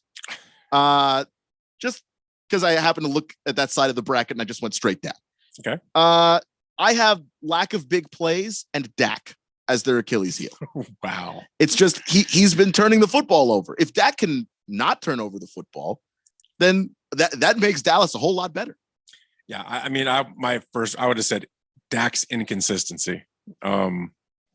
If he could not do the bad things like you just said and do what he's supposed to do, they're going to be dangerous. And then I think the defense. I mean, granted they've had a lot of injuries, but I'm not going to use this as an Achilles heel because I feel like they're getting their guys back, and I feel like with Micah Parsons that those are all positives for them this week. So I think it's just Dak. I'm going to stick with Dak.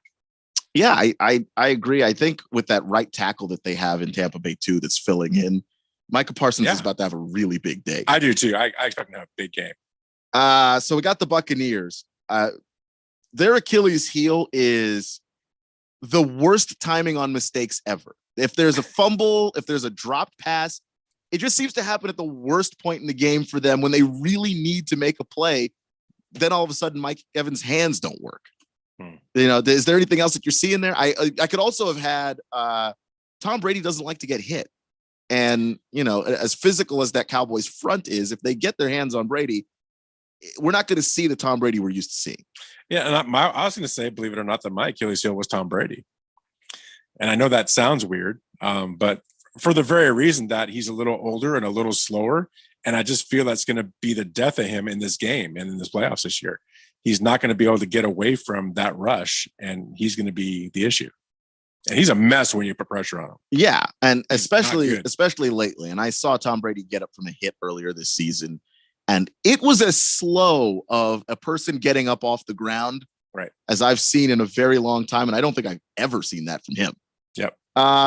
The Giants, I have their lack of talent outside, just no receivers.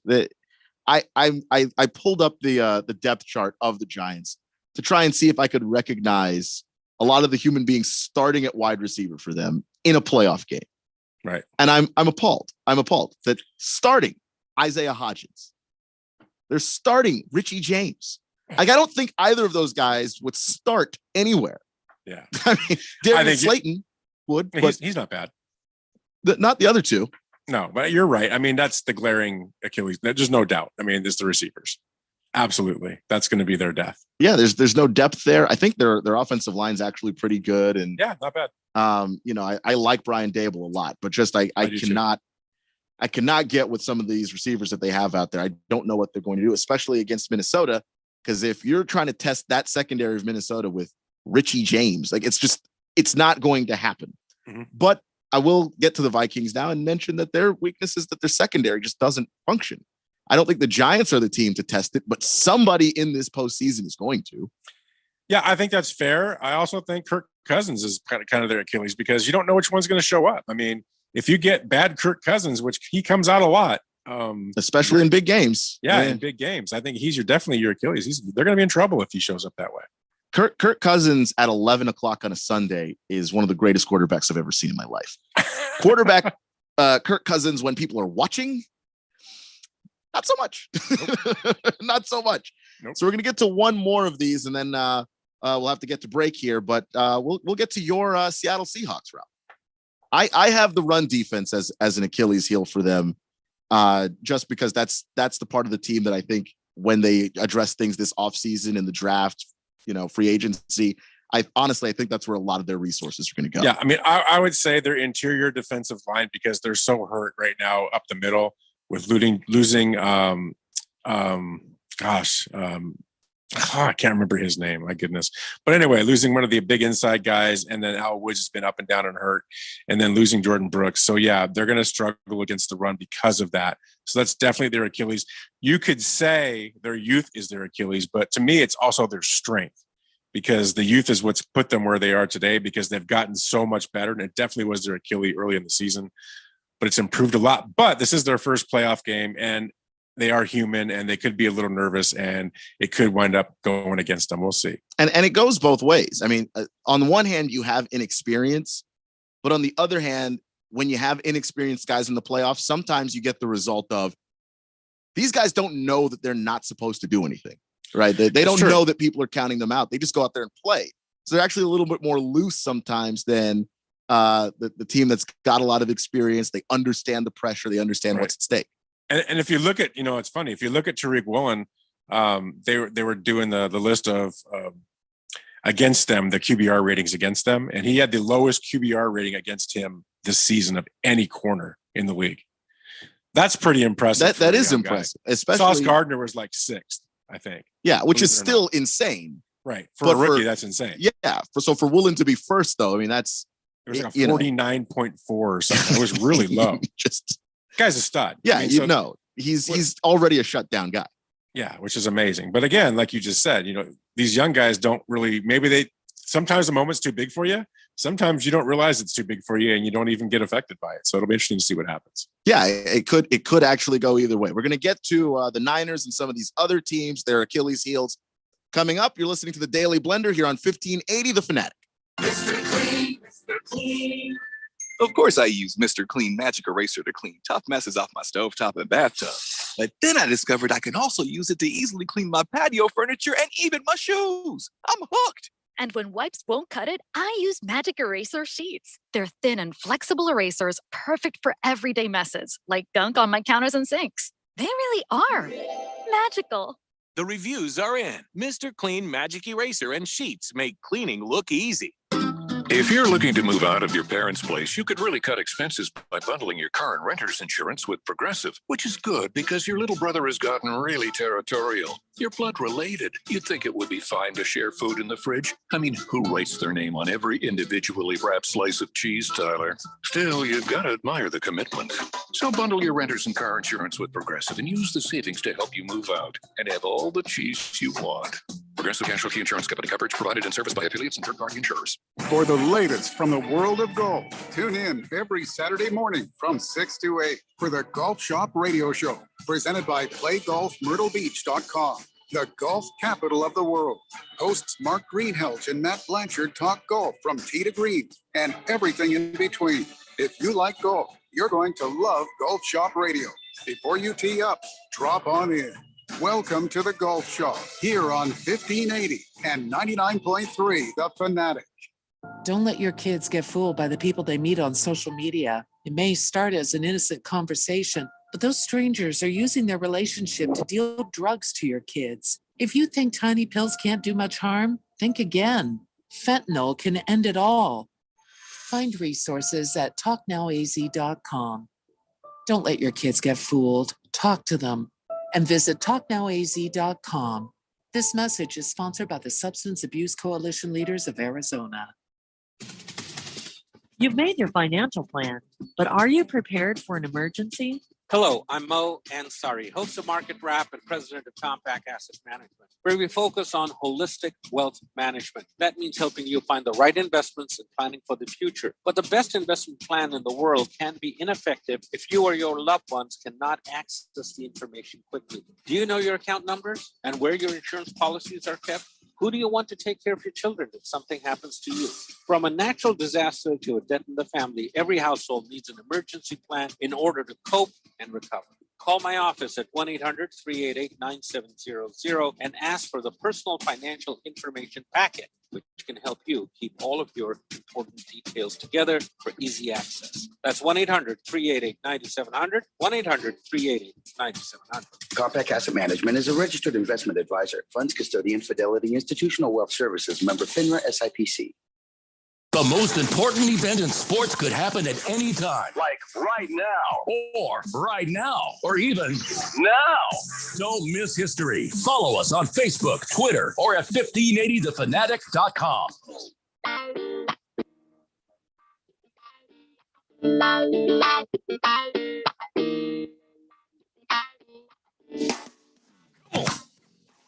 Welcome back to the Daily Blender here on 1580 The Fanatic, broadcasting live from the Harmon Solar Studios in Scottsdale.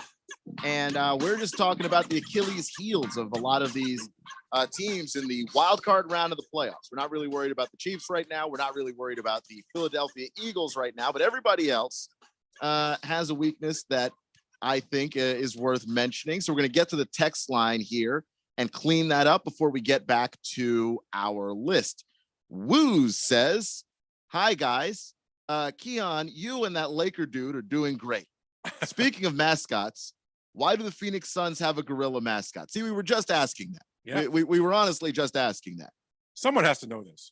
Boy, this is going to be one of those I might have to look it up during the break because it's bothering me. I know I've read the story of how that came to be before, and I just can't seem to remember at this exact moment in time.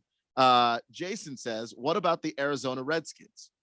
I don't know. Ask the Native American tribes in the area how they feel. Yeah. That'd be up to them. The Stockton Slap says the Arizona Heat Wave. I am interested in what the logo for that would be, but there is nothing more Arizona than a heat wave. That's for damn sure. Big George says, don't worry, guys. Have a show on Money Radio hosted by Aaron Werby. Don't you guys have a show on Money Radio hosted by Aaron Werby that is all about the Chicago Bulls and the Chicago Bears? I have to check out that show sometime. I think, Big George, you should go for it, but you might be a little bit disappointed. Watermelon says, tuning in a little late, so I missed work. Why were we talking about changing the Cardinals? There are Cardinals in Arizona. Yes, there are Cardinals in Arizona, but is the Cardinal the bird in Arizona?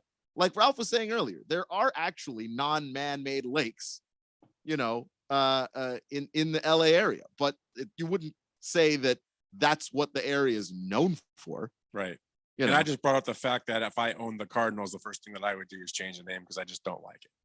So that's how we started talking. That is how we started talking about it, just in case. But, the podcast will be up later if you really want to know what meandering path we took to get to that particular topic point.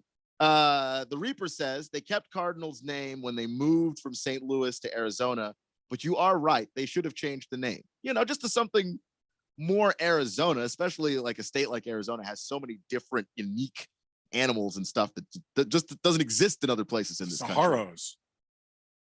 The Saguaro. Oh yeah. However you say it. The Saguaros, yeah. See, I don't say that one right. So I guess we're sort of even, except the Yotes are the local team. So There I'm gonna we have go. I'm gonna eventually have to say the name correctly. You did it. Yeah, I'm doing this from now on. Can't deal with it. The Arizona Gila Monsters. Nah. I don't know. I don't know either. I don't know. I think Mexico when I think that. So nah. Yeah. Boy. I got a text here from Swazman that just says farmers with an education. I have no idea what the context of that could Shouldn't talk possibly about mean. Jeffrey like that. Yeah. Jeffrey would rather be working on like the tractor than the actual land. That's Yeah, that's he the doesn't thing. work. Yeah. It doesn't work.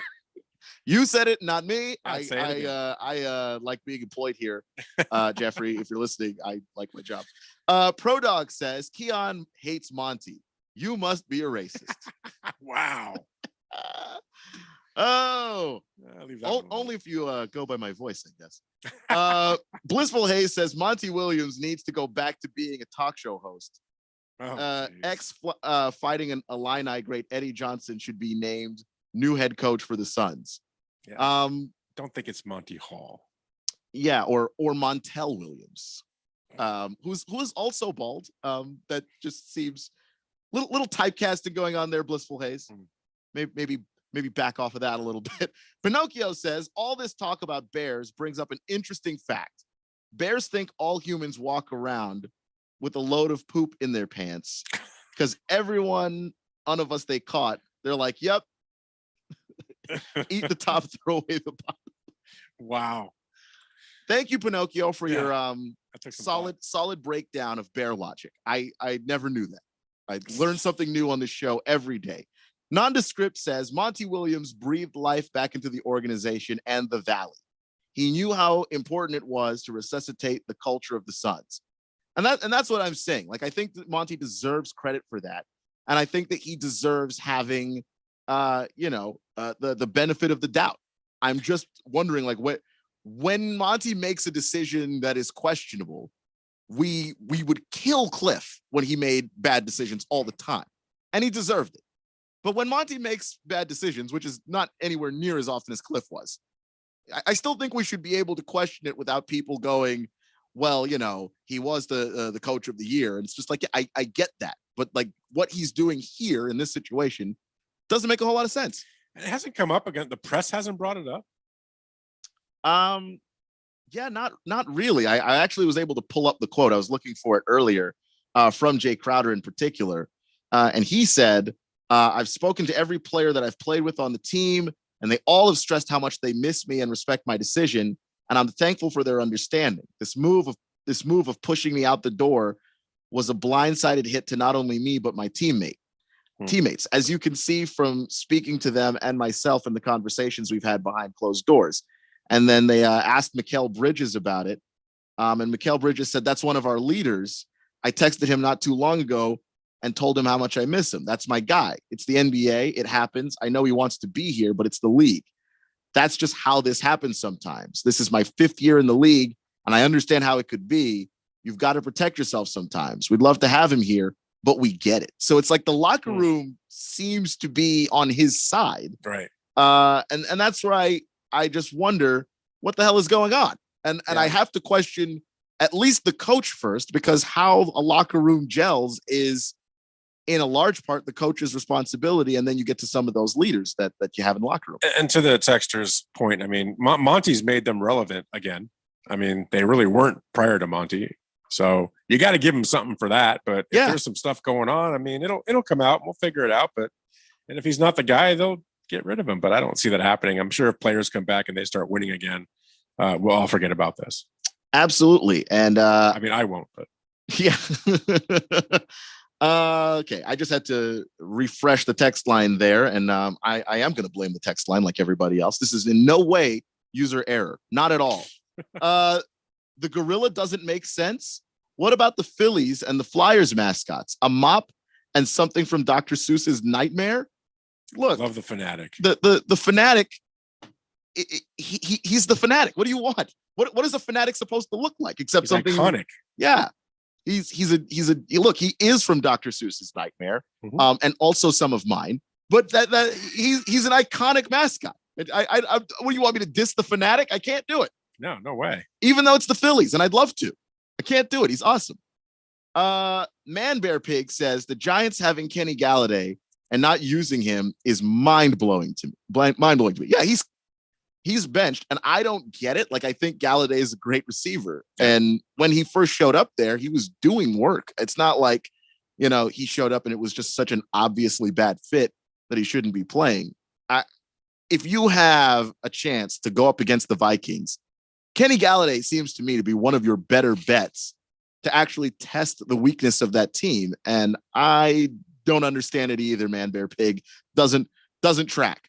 CK says Seattle is horrible against the run, and they give up the second most yards after catch in the league. But the weather is going to be horrible. This game is going to have 70 plus rushing attempts, which you would think would favor Seattle. Well, what I'll say to that is I can't argue the stats, because if you look at the overall body of work, you can say they're horrible against the run, and I can't really argue that. But if you go into detail, you're going to see four different segments of the season where the first few games they were horrendous, and they were all rookies. Then there was a stretch of about 6 games where they were very good against the run in the past. Then they fell off again mid-November to December, where they got bad again. And then the last 3 to 4 weeks, they've been stellar again going into the playoffs. So if that last segment continues into the playoffs, you're not going to see the bad against the run. That's my opinion, because you've seen this up and down all year. And that's typical of having young players. Well, that does make sense. I do think that the bad against the run, I do think that like you said, the interior of that defensive line, no doubt, being banged up, that's going to contribute to not being able to stop other teams going. But it will be a sloppy field, and it's going to be interesting to see them trying to keep their footing. So it's going to be fun. Yeah, that's football, man. And the thing is, for as bad as the Seahawks are giving up, against the run, their strength is their own running game. So if it's going to turn into this really ground-based game that gets really ugly, now we're starting to take some of those skill position guys that San Francisco has. I think an ugly game favors Seattle. If I got to go Geno against Brock Purdy, to see who's going to get me to the next level, because everybody else gets taken out from bad weather, I'm going to put my money on Geno and DK and Tyler over Purdy. I mean, Purdy's been good, but I just think that the weapons that they have at San Francisco too is just, you got McCaffrey and Debo. I mean, they can put that up against what Seattle has and feel just as confident, if not more confident. But I'll take Geno over Purdy every day of the week. Swave Dave says, leave the gorilla alone. Look at the other ridiculous mascots in the leagues. Listen, Swave Dave, I don't even hate the gorilla. I just don't know the story behind it. How did we wind up with the gorilla? Somebody please tell me. Doesn't make sense. Yeah, the gorilla is just like the Fanatic to me in that he's iconic. He's been there at least since I was a kid. I've seen the gorilla, and I never understood why, but he's there. He's there all the time. I can't now watch a Suns game and not have the gorilla, but I don't understand how that started or where that came from. Super JJ says, by the way, I was the one who brought up the Wranglers yesterday. If the name changes, it should be the Wranglers. Saguaros, suck it, Ralph. You don't want a big cactus on your helmet? I mean, it's a very your logo. You have your logo, and you can say we're going to stick it where the sun don't shine. Anyway, I mean, oh boy, that's incredibly graphic. So obviously they have to now. Dropping the Soap says new team name, the Arizona Hot AFs, which is to be fair, that's what I say every summer, but I don't know if that's a particularly great name.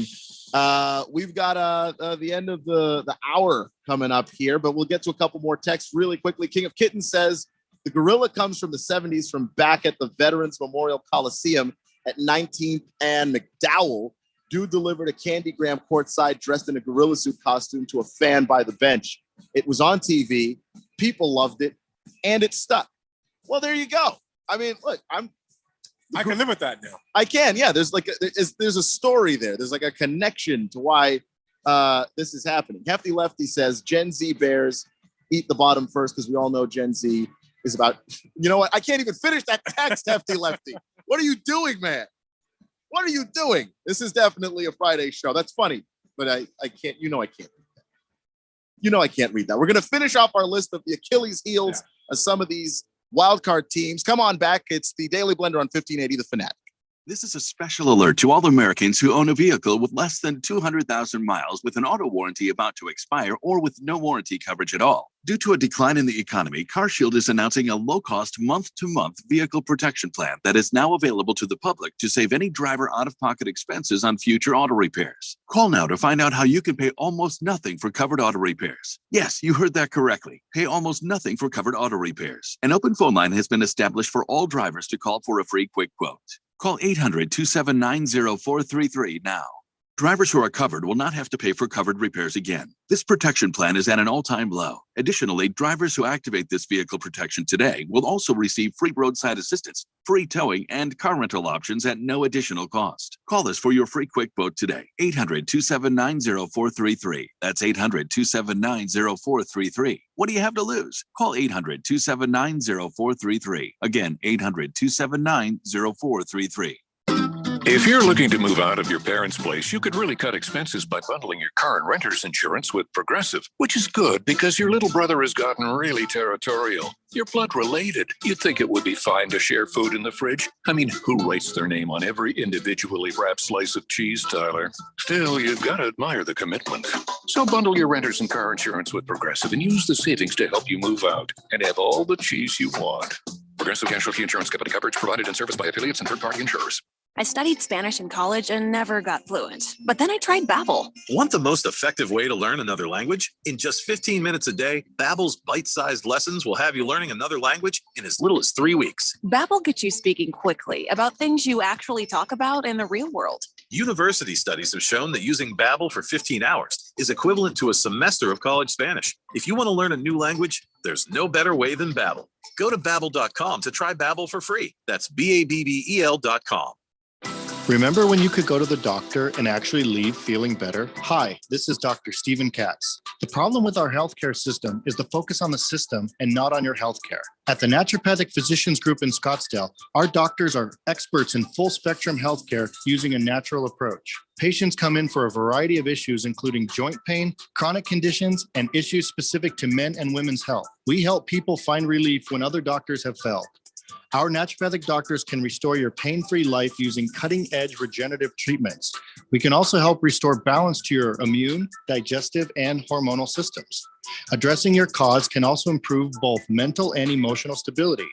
If traditional medicines aren't working for you, don't you think it's time to start feeling like yourself again? Call us. We're the Naturopathic Physicians Group in Scottsdale, Arizona at 480-451-6161. That's 480-451-6161 or go to naturopathicgroup.com.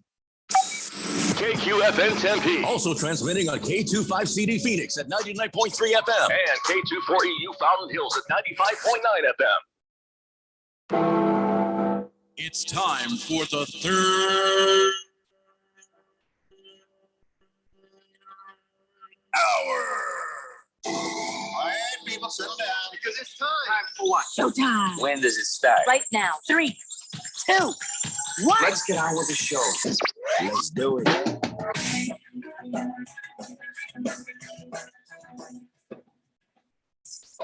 Welcome back to the Daily Blender. Hour number 3. Coming up ahead, we've got 2 hours in the books, so we are an hour away from Super Wild Card Weekend, where we've got, just a ton of football on the slate for you. A lot going on the Fanatic this weekend. But every NFL game will be broadcast on the CRC broadcasting networks, whether that is going to be obviously the first game on Saturday, Seahawks at 49ers at 2 p.m., or the Chargers at Jaguars on Money Radio at 6 p.m. Sunday morning, we've got Dolphins at Bills, 10:30 a.m. We've got Giants at Vikings at 2 p.m. We've got Ravens at Bengals at 6 p.m.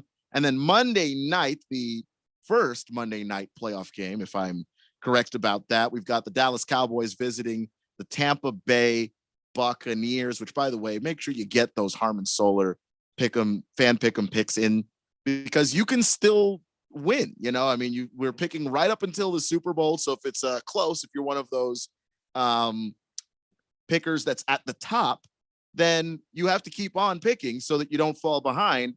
But I believe that we still have the weekly prizes going on for everybody making those picks. So make sure that you have those picks in so that you can win a prize, win a jersey of your choosing from the team of your choosing. I mean, what could possibly go wrong there? I mean, you won't beat Jeffrey because he's the admin and changes his picks halfway through, but you can still win the jersey. Oh, boy. So. I'm not going to engage in that conspiracy theory. Jeffrey is really good at picks. Yeah, all of a sudden. Well, not all of a sudden, at least since I've been here.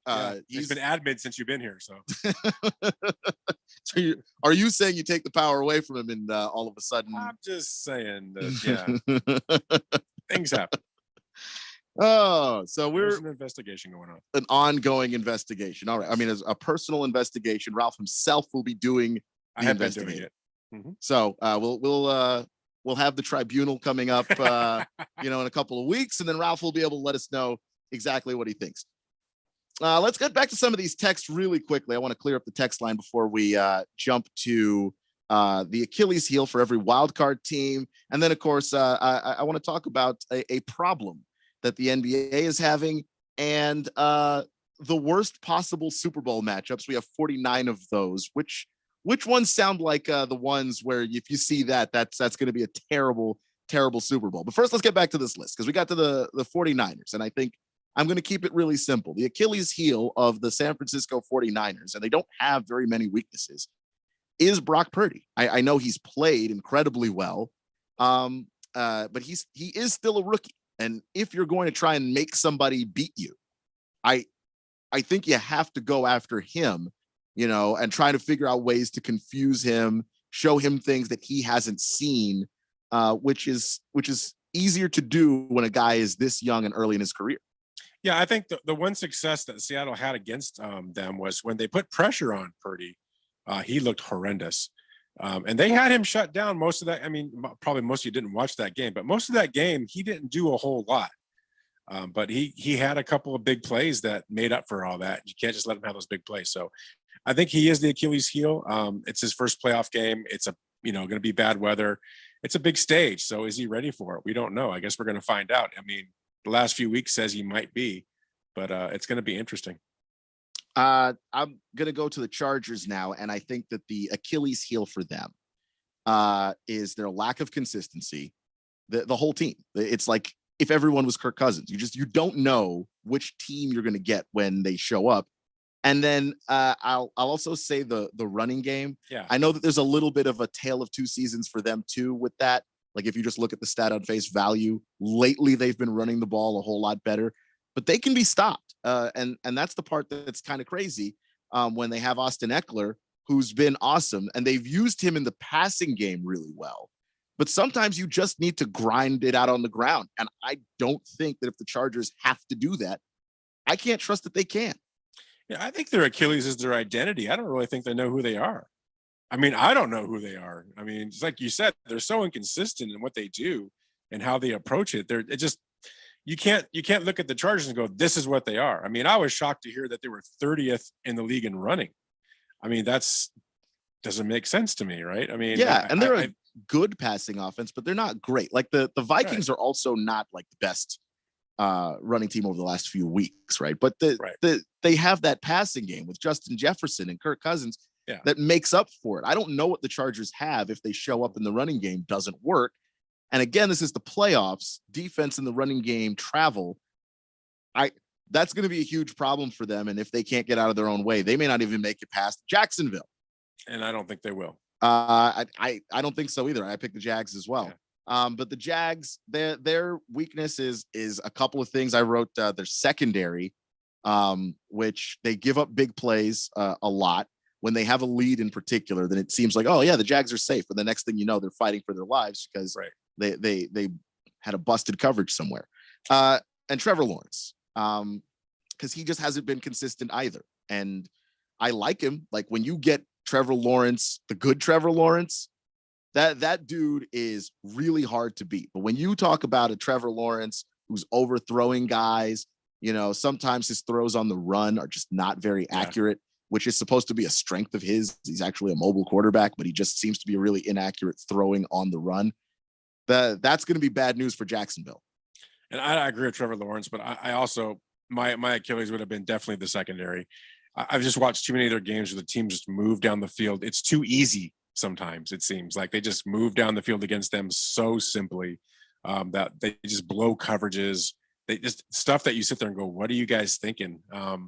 They just don't look very good sometimes. Now the front four, the front five, whatever it is on their defense, they get after the quarterback. They do a great job. But that back end of that defense is just a little frightening.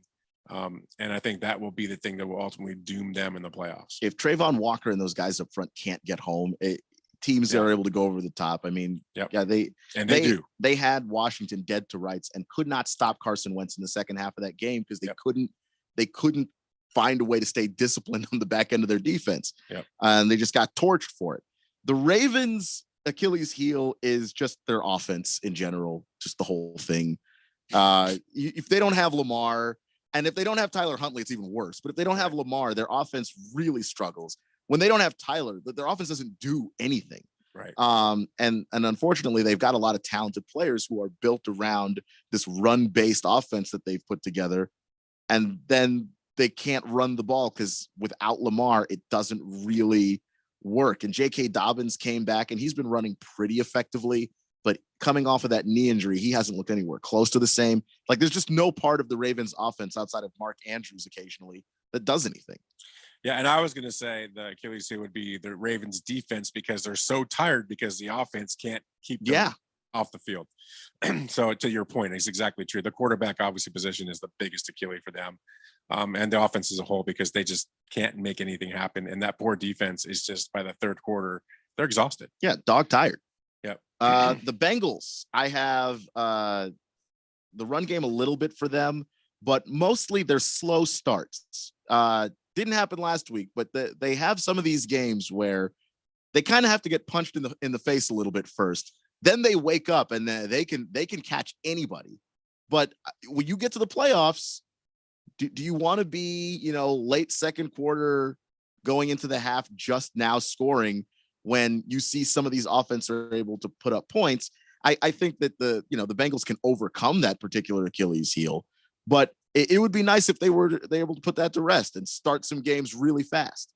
Yeah, I was going to say the inability to get Joe Mixon involved from the first snap and get him going and start feeding him from the snap one to get that better start, because I feel like he's a good talent. I mean, he was on my fantasy team and he had some big games, but they just didn't seem to get him involved very much in the first half of games. And I think that really hurts them because the more they feed that guy and they get him going, the better he performs. And I just feel they stay away from that a little bit too much. And that's definitely an issue of just getting him started. And ultimately that's just game planning. So yeah, I agree. Yeah. I wonder if a lot of that is just like, you just have all of these talented receivers. Yeah, it might be. You've got T Higgins, you've got, Tyler Boyd, you've got Jamar Chase, obviously. You have all of those guys. You just feel like, we've got to throw it to them and get them involved early. And then it's not until you fall behind that you go, okay, let's get the ball to Mixon. To me, I mean, I know it's flashy to throw and do all that stuff. And you got Joe Cool back there, but the bottom line is to be a Super Bowl champion, you got to have a run game. You got to be able to pound the ball. And that's the bottom line. That's the one thing Pete Carroll has definitely taught me watching him do his thing. And you got to get those guys involved early and often. And I know it's boring sometimes, and I know it's not what the fans want to see, but in the end, it's exactly what gets you to that win. So get them involved. The flashy stuff will come and go in at spots of the game. And a lot of teams, when they have to try and take away the run, that's when the passing game opens up. Yep. Miami's weakness is Skylar Thompson, their quarterback. I don't want to say he's going to have a bad day. I don't even know that that's true, but he's going to have to beat Buffalo. And can I trust a 7th round rookie quarterback to go out there and beat this Bills defense with Micah Hyde coming back? I can't. They just can't do it. And I think Skylar Thompson's going to be like a decent player in the league. Like maybe a backup, maybe he gets an opportunity to start somewhere, but he hasn't gotten anything under his belt. He doesn't know anything. And when you have to play quarterback under those conditions, unless you've got Mahomes level talent, I don't see you going toe to toe with Josh Allen and that Bills defense and coming away a winner.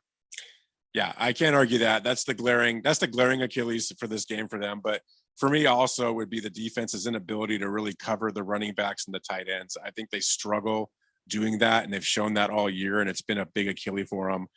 So you take the quarterback on top of the inability to really get some good coverage on those guys, and those are two big issues for them. They're not going to have a fun time this weekend. Yeah, it's going to be tough sledding for the Dolphins, no pun intended at all. And we'll get to the Bills. I think the Bills' big weakness is red zone turnovers. When they get to the red zone, they've got to protect the football, and they get a little careless there. You're on it, man. I was going to say red zone. I mean, the red zone offense is exactly what that's really, for me, that's their glaring issue. Yeah. I mean, if they can fix that, there's nobody that's going to stop this team. Like they're that good. Yeah. I agree. I just think Josh Allen every now and then, and he's gotten better as the season's gone on. I thought the first half of the season was terrible, where he just makes rookie mistakes in the red zone specifically all the time. And it's just like, how can you be perfect between the 20s and then, get inside the 20-yard line, and then you're throwing the ball directly to defenders. Just, I don't know where he's looking sometimes. He's got to clean that stuff up. I think he has made, the moves to do it, but this is the time to start playing the cleanest football. If they clean that up in this playoffs, they're a clear path to the Super Bowl. I don't see anyone stopping them. So agree. And that includes Kansas City. I agree. They'll pound Kansas City if they just take advantage of the red zone. Because Kansas City's defense is questionable. Questionable is the nice way of saying it. I appreciate you showing a lot of that restraint there. Well, I've got family that are Kansas City fans, so you don't want to say anything too mean. Yeah, let's go ahead and get back to the text line here. I got a few texts I have fallen incredibly far behind on. Harry Soap said, how about the Arizona Marshals? Well, that would fit, right? You had the Marshals going out catching the Outlaws back in the day. Yeah. Back in the Wild West. The Stockton Slap says, imagine having a road game and saying a heat wave is coming, and home games and fans can do the heat wave. It works. Listen, I'm not saying you're wrong. You already came up with the whole marketing strategy behind the fictional name that you made up for this show. So they're going to hand out lighters and everybody's going to do a wave. That'd be kind of cool. Yeah, coming out of like the halftime break and just turn the lights down and everybody do a wave with their phone or their lighter or something. Yeah, that'd be kind of cool. That'd be pretty awesome. Stockton Slap, you might be onto something there, man. Dirty Donkey says, per Google, as for the mascot, its roots trace to 1980 when a man working for a telegram service was hired to wear a gorilla suit to the Suns game with no official mascot for the organization in the first 12 years. So the gorilla stuck. Gotcha. Yes, I forgot who mentioned that earlier, but yeah, that is an interesting story. And that's the reason why, look, the gorilla is clearly iconic. I'm not trying to ship the gorilla off to Siberia or something. I just wanted to know where he came from. Swave Dave says, hey guys, you're doing great. Next man up, right? Next man up. Next man up. That's the mentality around here. Okay, let's see here. CK sent me a graphic of Brock Purdy that I can barely read. That said hardly an Achilles heel. Pass touchdowns, 11. He's tied for first. Touchdowns per attempt, 8.9% first. Yeah, I'm not saying that Brock Purdy is an Achilles heel. Man, CK, I'm going to restate it because I think you missed the point. Your team does not have weaknesses. So he's it. That's not a knock on Brock Purdy. Yeah, no. We're not saying he's a problem, but we are saying let's be realistic. It's a playoff game. He's never been there, so we don't know how he's going to respond. It's going to be interesting. So if you have to pick an area that you feel could falter, that would be the area. Am I supposed to pick your receiver, CK? Because I can't. Right. Am I supposed to pick your offensive line? I can't. Am I supposed to pick your defense? I can't. I got to pick your rookie 7th round quarterback. That's who I'm picking on as your Achilles heel. Take that as a compliment, CK. Yeah. Your team doesn't have a whole lot of weaknesses. Hefty Lefty says, I tell you what else the Chargers don't have. Their big play threat, Mike Williams. That's a big problem too. Yeah, good point. That's a big problem. And I was hoping he might be able to grit it out. But when you don't have Mike Williams to rip the top off of a defense, we've seen them struggle without him earlier this year. Yeah. And there's a potential for them to struggle once again by not having him. Super JJ says the Jag QB sure is Purdy. Rode her all the way to my fantasy championship. I guess we're talking about Trevor Lawrence and his long flowing locks. Look, let's be honest. Trevor Lawrence is ugly. I don't know how else to say it. He's got a dog face. He doesn't look good. His hair is nice. I wish I had his hair because mine's taking a hiatus. But he's not a good-looking young man. Let's just be honest. Well, look, Trevor Lawrence doesn't have to worry about any of that. He's already married. There's a reason he wears a helmet. Damn. I didn't realize that you thought you were turning into the Daily Blender, and you weren't. You were turning into the Comedy Central roast of Trevor Lawrence. Absolutely. You didn't know, but here it is. King of Kittens saying Trevor Lawrence looks like a mascot. And he says heat wave with European soccer flares. Well, now that's kind of going overboard. That's going overboard. But I've actually seen some of the basketball that they play in Europe. They bring those flares into the basketball stadium in Europe. See, one of these days we're going to hear that a basketball stadium in one of those European leagues just burned to the ground, because that just seems like that's not going to work out for anybody. But they bring them in there. I got to look that up. That sounds great. Yeah, I mean, they bring that whole soccer mentality to their basketball games too. So when people get on basketball in Europe, it's oh gosh, they don't bring those stupid horns, do they? They do not. Oh, yeah, at least for now. I mean, I would just get out of my seat and beat somebody with it. it's the vuvuzela, I think it's Yeah, called. Yeah, it's yeah. the most annoying thing that showed up in soccer even. Yeah. It showed up when they were in South Africa in that World Cup, Yeah. and it never went away. And I wish it did. I wish it did. It would make soccer watching a whole lot more enjoyable. We should get one of those for Jeffrey. just in the middle of the show, we just break it out at the same Yeah. time and see if we can bother him. I like it. Baker's Cocky Hen says, dealing with an Achilles tendonitis injury currently. Purdy doesn't look ugly, but it is an unknown. Kittle and company will keep Purdy looking good this weekend, though. And that's the thing is Brock Purdy's got a whole lot of weapons to where he doesn't have to force anything. Like a lot of being a young quarterback is, where did you wind up? He wound up in a really good system, and he wound up on a really good team. That doesn't take anything away from Brock Purdy, but it does mean that he's able to not force things that if you got drafted by, I don't know, say Washington, you might have to force some things a little bit. If you got drafted by the Jets, you might have to force some things. You're on the Niners with a great coach and a great offense. There's not a whole lot that you absolutely have to force. And then King of Kittens drops in to say, and that cat delivered me a pizza. You've explained nothing. Nothing at all. I don't understand this. Oh, maybe there's a text before that. He says, SoundCloud, while you didn't ask, D. Baxter Bobcat is named after the original stadium name of the stadium, Bank One Ballpark, aka the Bob. And the cat delivered me a pizza. I will once again ask you to explain in what context you were delivered a pizza by Baxter D. Bobcat. That is what I want to know. So they picked a Bobcat because it was the Bob? Because it was the Bob.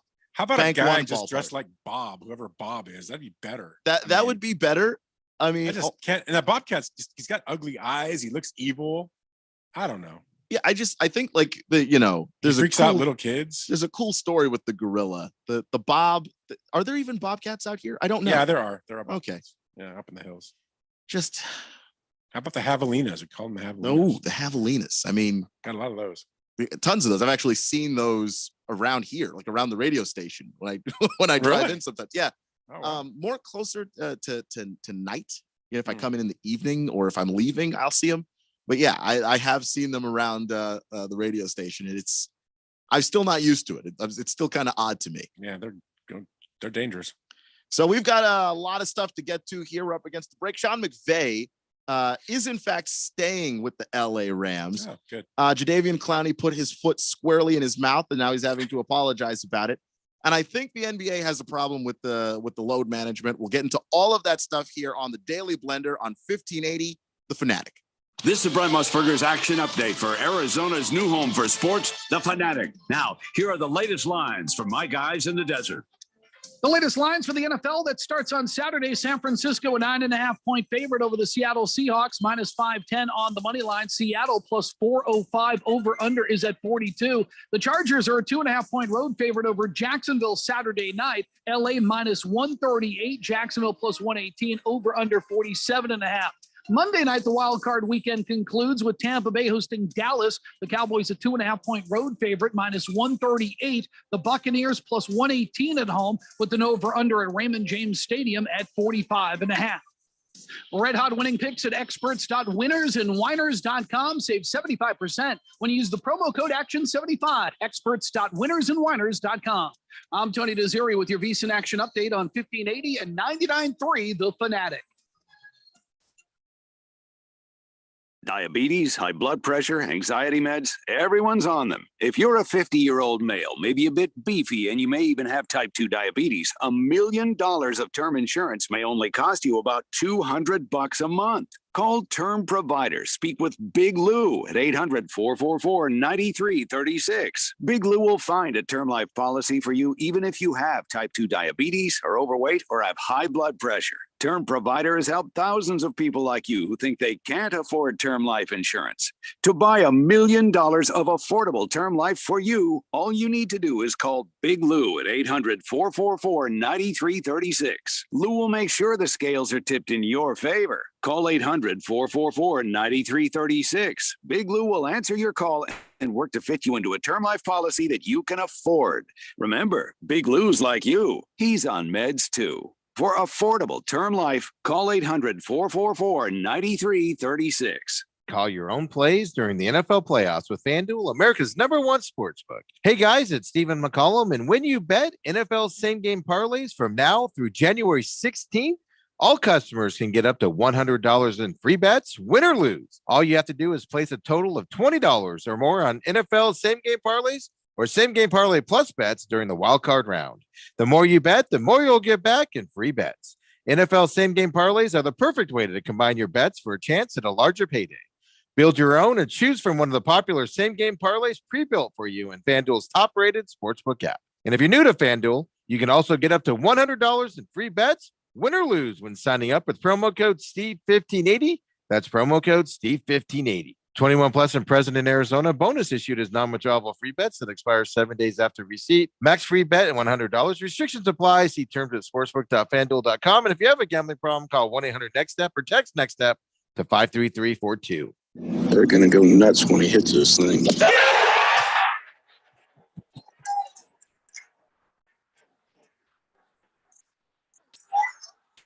Oh, it went in. The People's Open is back. See the PGA Tour's best. Tee it up at the 2023 WM Phoenix Open, presented by Taylor Morrison, February 6th through 12th at TPC Scottsdale. Get full tournament information at WMPhoenixOpen.com. That's WMPhoenix.com. Remember last year when you wanted to hear that NFL matchup, but you couldn't because you were at your nephew's birthday party and the Fanatic couldn't stream the NFL on their app? Didn't that suck? Well, those days are over, pal. Now you can listen live to every primetime NFL game on the Fanatic app. Download the app now at the Google Play Store or the App Store, or at 1580thefanatic.com.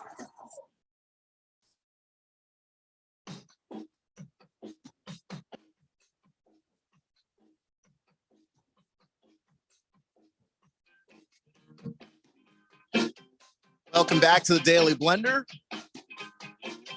It is a Friday afternoon, and we are getting you to the weekend where we have nothing but sports in full view. We do have college hoops here on the Fanatic, but we've also got a lot of NFL. In fact, we've got all of the NFL, and maybe you might want to make things just a little bit interesting if you can go out there and have some fun with FanDuel, America's #1 sportsbook. Because when you bet the NFL same game parlay from now through January 16th, then all customers can get up to $100 in free bets, win or lose. All you have to do is place a total of $20 or more on an NFL bet during Wild Card Weekend. The more you bet, the more you'll get back in free bets. Again, whether you win or lose. The NFL same game parlays are the perfect way to combine your bets and get a chance at a bigger payday. On Saturday at 2 p.m., we've got the Seahawks and the 49ers. So maybe you go Brock Purdy over passing yards. Maybe you go Tyler Lockett or DK Metcalf, wide receiver, anytime touchdown. And then maybe you go running back over receptions and take Christian McCaffrey. Whatever the case may be, if you build your own parlay from one of the parlays available on the app or any of the parlays pre-built for you on FanDuel's top-rated sportsbook, then you have the opportunity to win up to $100 in free bets back. That is on FanDuel. By the way, you have to be 21 and present in Arizona. Bonus issued as a non-withdrawable free bet that expires 7 days after receipt. Max free bets for up to $100. Restrictions apply. See terms of the sportsbook at FanDuel.com. If you have a gambling problem, call 1-800-NEXT-STEP or text NEXT STEP to 53342. So we've got to get to this Sean McVay story here, because he has decided that he is in fact coming back. Did you ever think he was leaving? I kind of started thinking maybe. I was hoping he wouldn't, but I'm glad he's not. Yeah, I think that the game is better for having him out there. I agree. I think he's a great coach. And it's weird that he won the Super Bowl, and where a lot of coaches get to the top of that mountain and want to try and go back up again, it seems like he's not really interested in the grind of it. Yeah, I mean, that's what he was saying, right? He didn't want no part of having to do a rebuild, in a sense. That's what I thought. And that's what I read too, where it was just like the idea of having to start back over from scratch. But every coach has done it. I mean, I think he's a great coach, and I think they just need to learn how to do it the way that Belichick and Carroll have done it. I mean, they do it in a way where it's not crazy, where you have to go do this huge drop. When's the last time you saw the Patriots just have a 2-14-15 season, or the Seahawks? It just doesn't happen with these guys because of the way they build. They just continually keep feeding into it, and it works. And I think he could be that guy. So I think he just needs to stay the course. I think he's going to be he could be one of the great all-time coaches if he just stays the course. I think he'll win a lot. Yeah, and that does mean you're going to have some seasons where you're 7-10. Yeah, that's fine. I think you reboot. You don't necessarily have to rebuild. Yeah, when they told Carroll, they go, because we don't rebuild around here. That's not what we're doing. Yeah, and I feel foolish because I didn't believe him at the time. Non-believer. But yeah, clearly. But he had a plan. He saw something in Geno that the rest of us didn't see. He saw something with a lot of these young players that came in that the rest of us didn't see. And here we are, a team that is not only in their rebooting phase, they're way ahead of schedule with a really young team. And the NFC West is going to be. It just feels like it's going to be Seahawks and Niners again, like it used to be. And I feel like Sean McVay, they're kind of strapped right now with some of the contracts that they have out there, right? I mean, so it's kind of hurting them a little bit. They need to get that young talent in there, and they have to make those hard decisions on some of these big names. I mean, that's just what you have to do, and that's what Belichick and those guys, they do. Yeah, they have the next guy up, ready to go, and they move that big name because they've gotten what they needed out of that guy, and it's time for the next guy. They replace everybody in New England, and it's just business. No one that ever gets released from there takes it personally because they just understand. I mean, Vince Wilfork. I mean, he's one of the great New England Patriots of all time. And we do have something on Vince Wilfork later, but he's one of the great Patriots, and he got replaced. Right, exactly. But it works. That's how you do it. It's a proven model.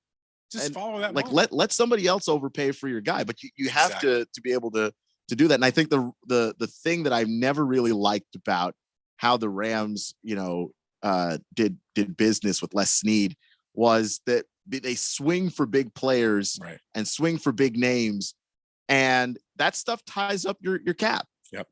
And if it doesn't pan out, if you've got a guy like Stafford get hurt, Aaron Donald get hurt, you got an off year for Jalen Ramsey, all of your big names are keeping you from being able to add pieces to kind of reload in the short term. You can't really make those moves. It's called a team sport for a reason. I get swinging for the fences on a quarterback because of how critical that position is. So maybe there you're going to overspend a little bit. But you don't need to do that in a lot of other places. Like I think the Rams have tried to do this last couple of years. I think it was a mistake, and it's put them in a position now where they're going to have to actually rebuild and do this over. Yeah, I was listening to this podcast with Takeo Spikes, and he was wondering if it was worth it. All of the stuff that they gave up to get that Super Bowl. You get the Super Bowl, and that's good. Yeah, now what? But you don't have a first round pick for 6 years. Yeah. For Stupid. 6 years, man. Stupid. For a little over half a decade, you don't have a first rounder. So you're not even competitive. If you really want the dynasty, you try to keep it balanced to where, yeah, you give up some, but you keep some so that you can at least reload. The Rams can't reload, and that's where they're kind of stuck. And I do think there was some part of me when he was kind of waffling with retirement that was thinking, I think he just wants to do the Sean Payton thing. Just kind of walk away for a year or two, get some TV money, relax. And then whenever you get the itch to come back and coach, you can start with a team that doesn't have the most busted cap situation in the NFC or maybe the entire league. I think if he goes through this next season and they just have a horrendous year and he kind of feels like there's just no end in sight, which I can get why he would feel that way, he probably will walk. I think it might make some sense to do the Sean Payton thing at that point, because I think he's a great coach. And when he gets the opportunity to come back, there'll be people lining up for him, no doubt. So, yeah, absolutely. I mean, it's good. I mean, look at what's happening with Sean Payton. He's being called up on by 3 teams, and that's, most of the jobs that are available. Everybody's climbing over each other to get a chance to get to Sean Payton, knowing full well that getting Sean Payton, it means you're going to have to give up a draft pick, right? And potentially more than that, just to have an opportunity to have him. So I'm going to jump to the text line really quick, and then we're going to get to the problem that we have right now in the NBA with the load management. Pickle D said, "Why not Bob the Builder?" Love that. That's a great idea. I love that too. My only problem with this Pickle D is if you say, "Can we build it?" about the Diamondbacks, the answer is we can't. Not yes. No, we can't. The Wiz says it was just Bob, not the. Okay. I wasn't here. I thought it was the Bob. Who can honestly say?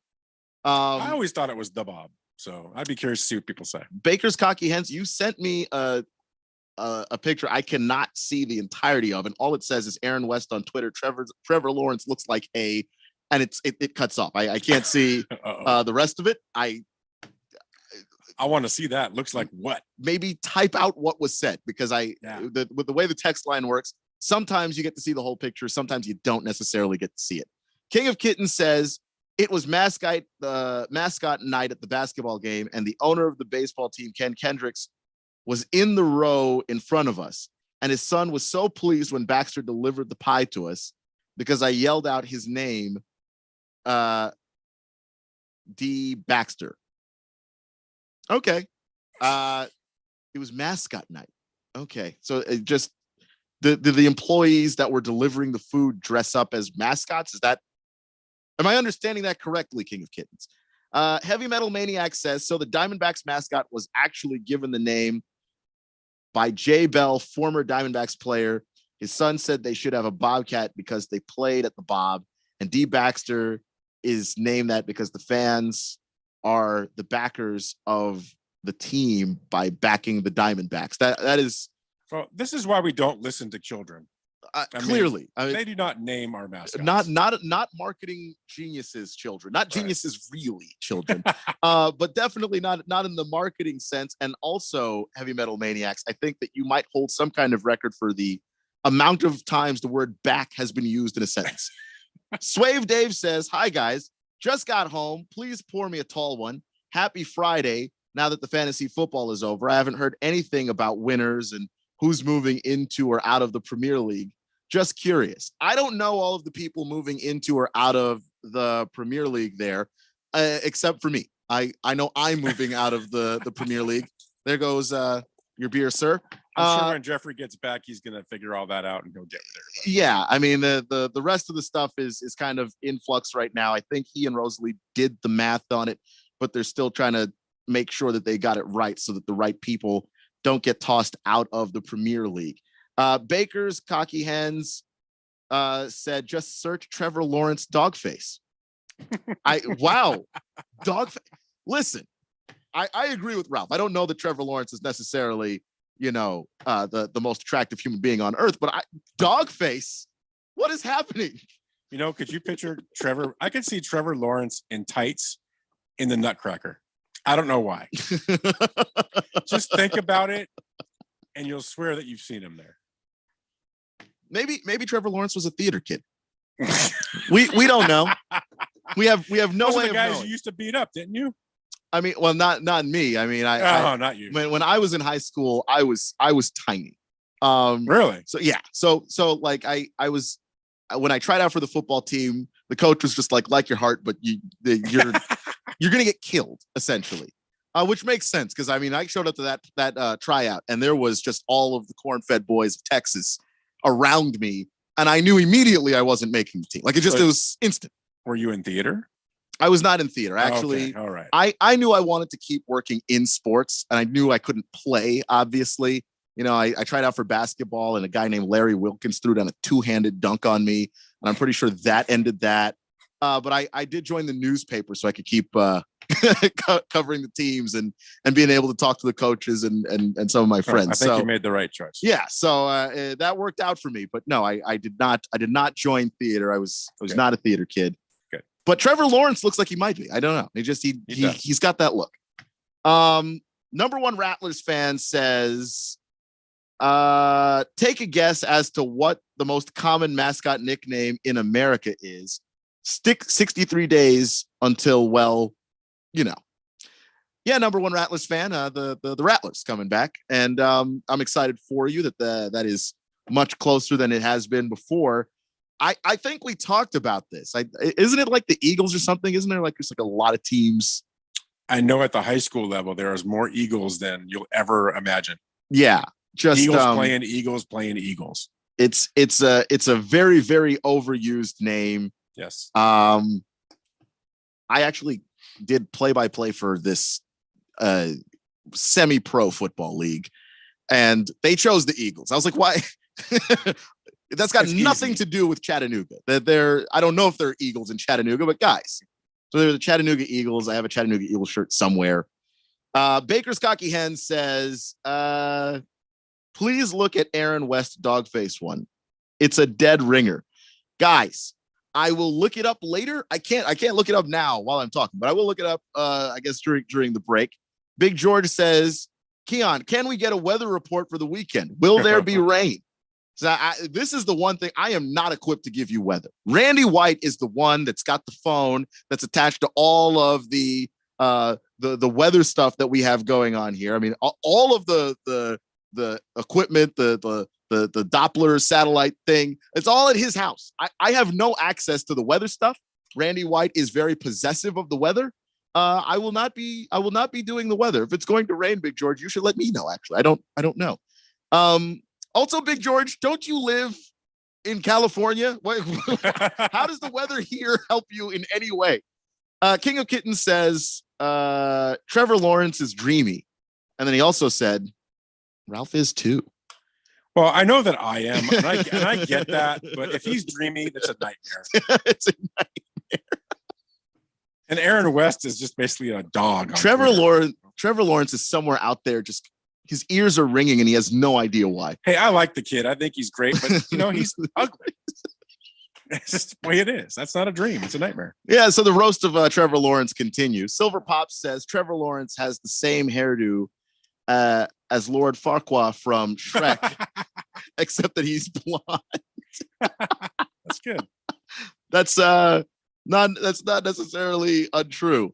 And I'll read this last text here from number one Rattlers fan. We'll go to break. We'll get back to the rest of your text. We'll talk about the problem with NBA load management and Vince Wilfork's problem with the modern NFL.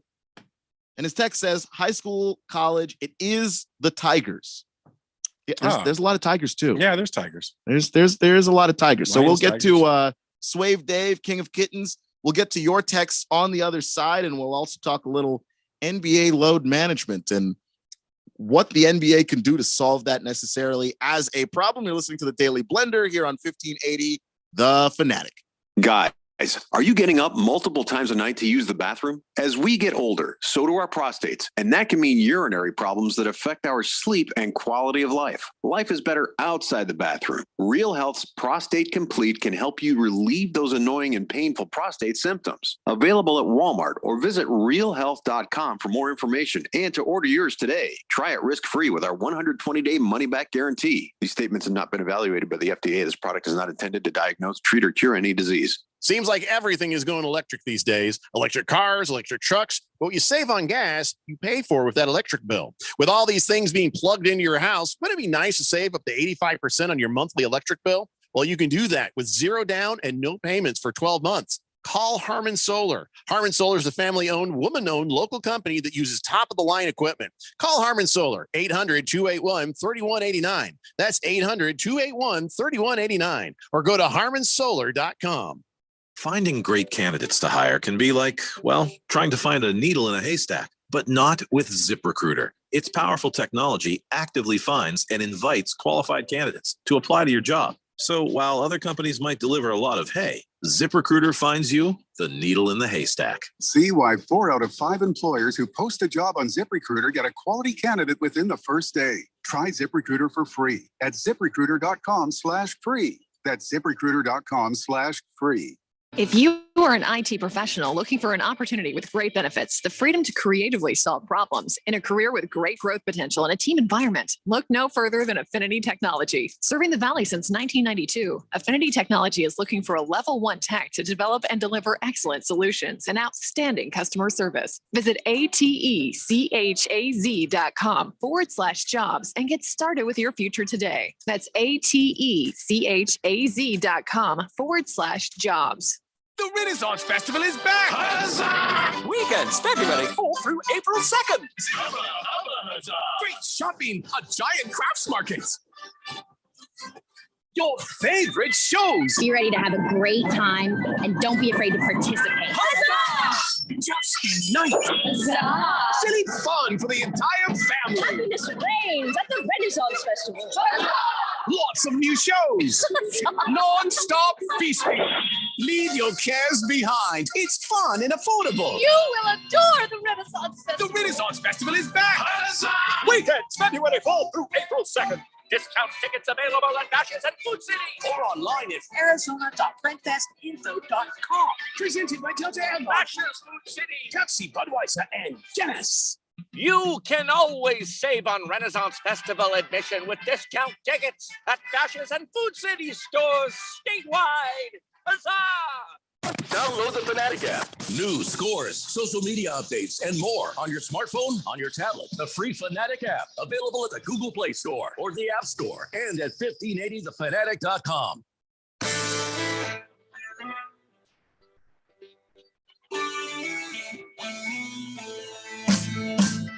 Welcome back. It's the Daily Blender. It's the final segment. We have about 15 minutes, and then it's time for your weekend to start, and it is a 3-day weekend. Swave Dave asking, will anyone be there Monday? Can't answer that question, Swave Dave. I actually don't know the answer. Haven't gotten next week's marching orders yet. I have no idea. So I'm sure that sometime between today and Monday, we'll have figured it out. You'll just have to tune in to find out. King of Kittens says, Wildcats, Falcons, Hawks, Tigers, oh my. All of them coming for Ralph. Okay.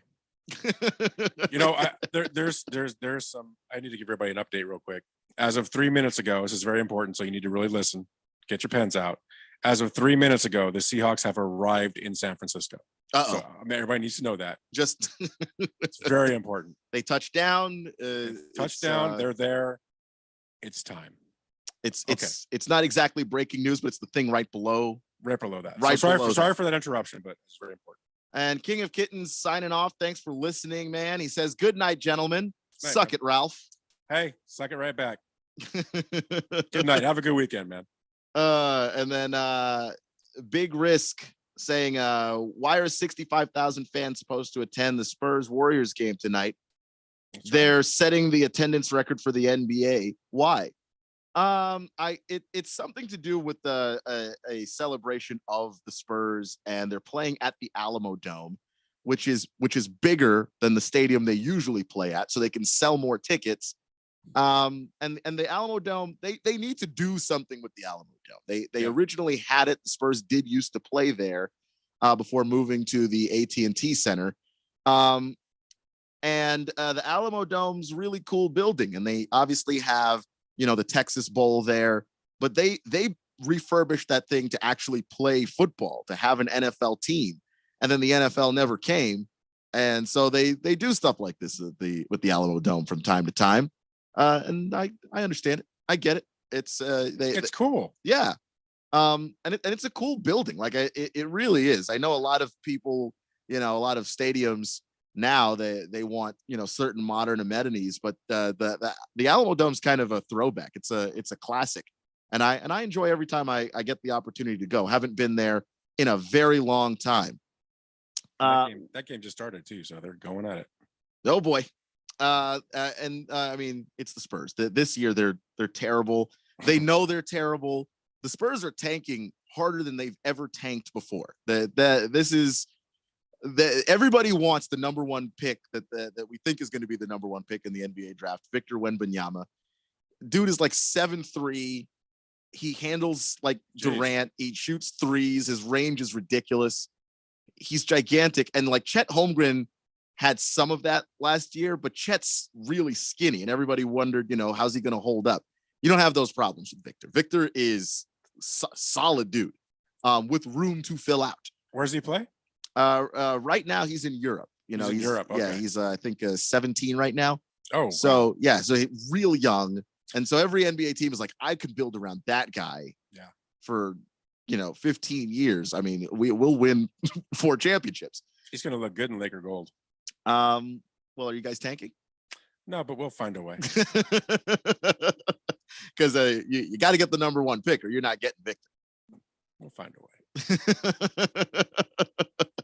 Wooz says, have a great weekend, guys. Enjoy the games. You enjoy it, Wooz, and thanks for listening. The Berg says, fire Big George. Suck it, Boogie. Go Seahawks. There you go. Wow. People coming to their senses on air live.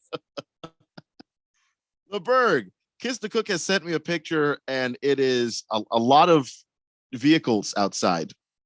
I'm not entirely certain what that's supposed to be, Kiss the Cook. Please explain. King of Kittens says, my favorite concert was filmed at the Summit in Houston and the Reunion Arena in Dallas. Hey, those are a couple of cool arenas as well. I like those places.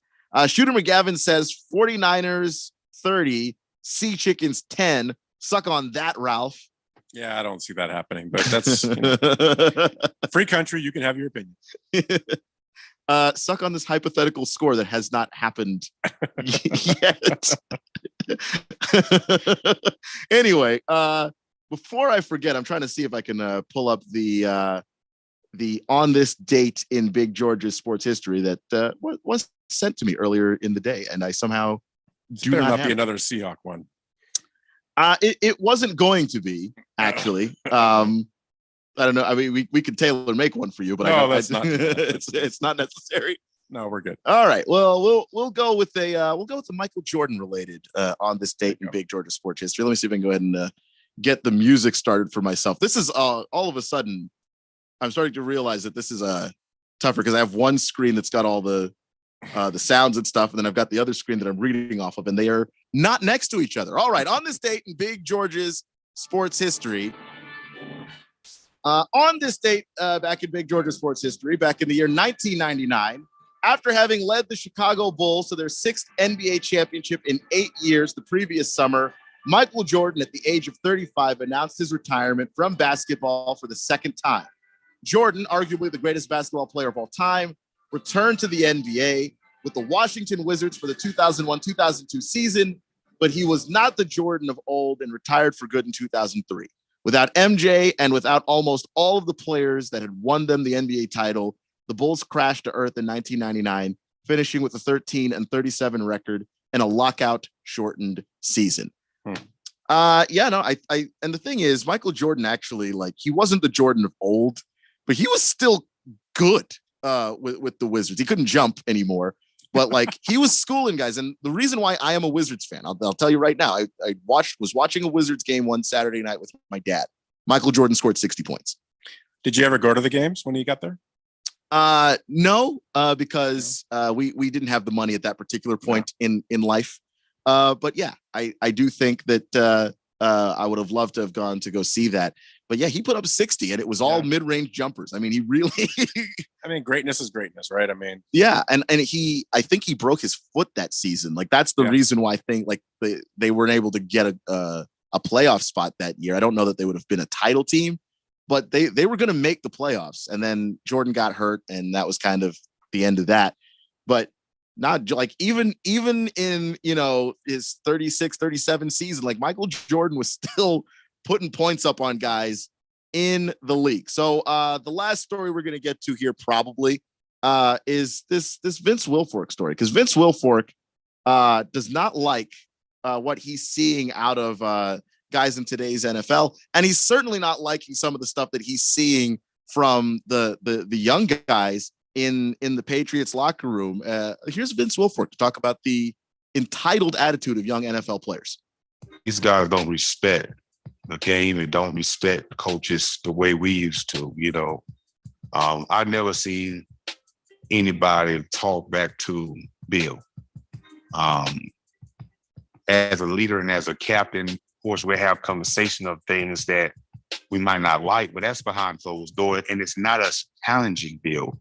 It's us trying to get a better understanding what's going on. But as far as talking back to a coach, like, no, you don't do that, you know? But this new era of football, these kids feel entitled. You know, it started college. You know, you got all this mess going on in college, and you taking care as a college player, and then you get to the league, and now all of a sudden you want the same treatment. But you have to realize this shield, it ain't college. You have to prove yourself at this level, you know, and that's one thing I love about the shield. We stand for something totally, we way above any other sport there is, because you're not going to come break this shield.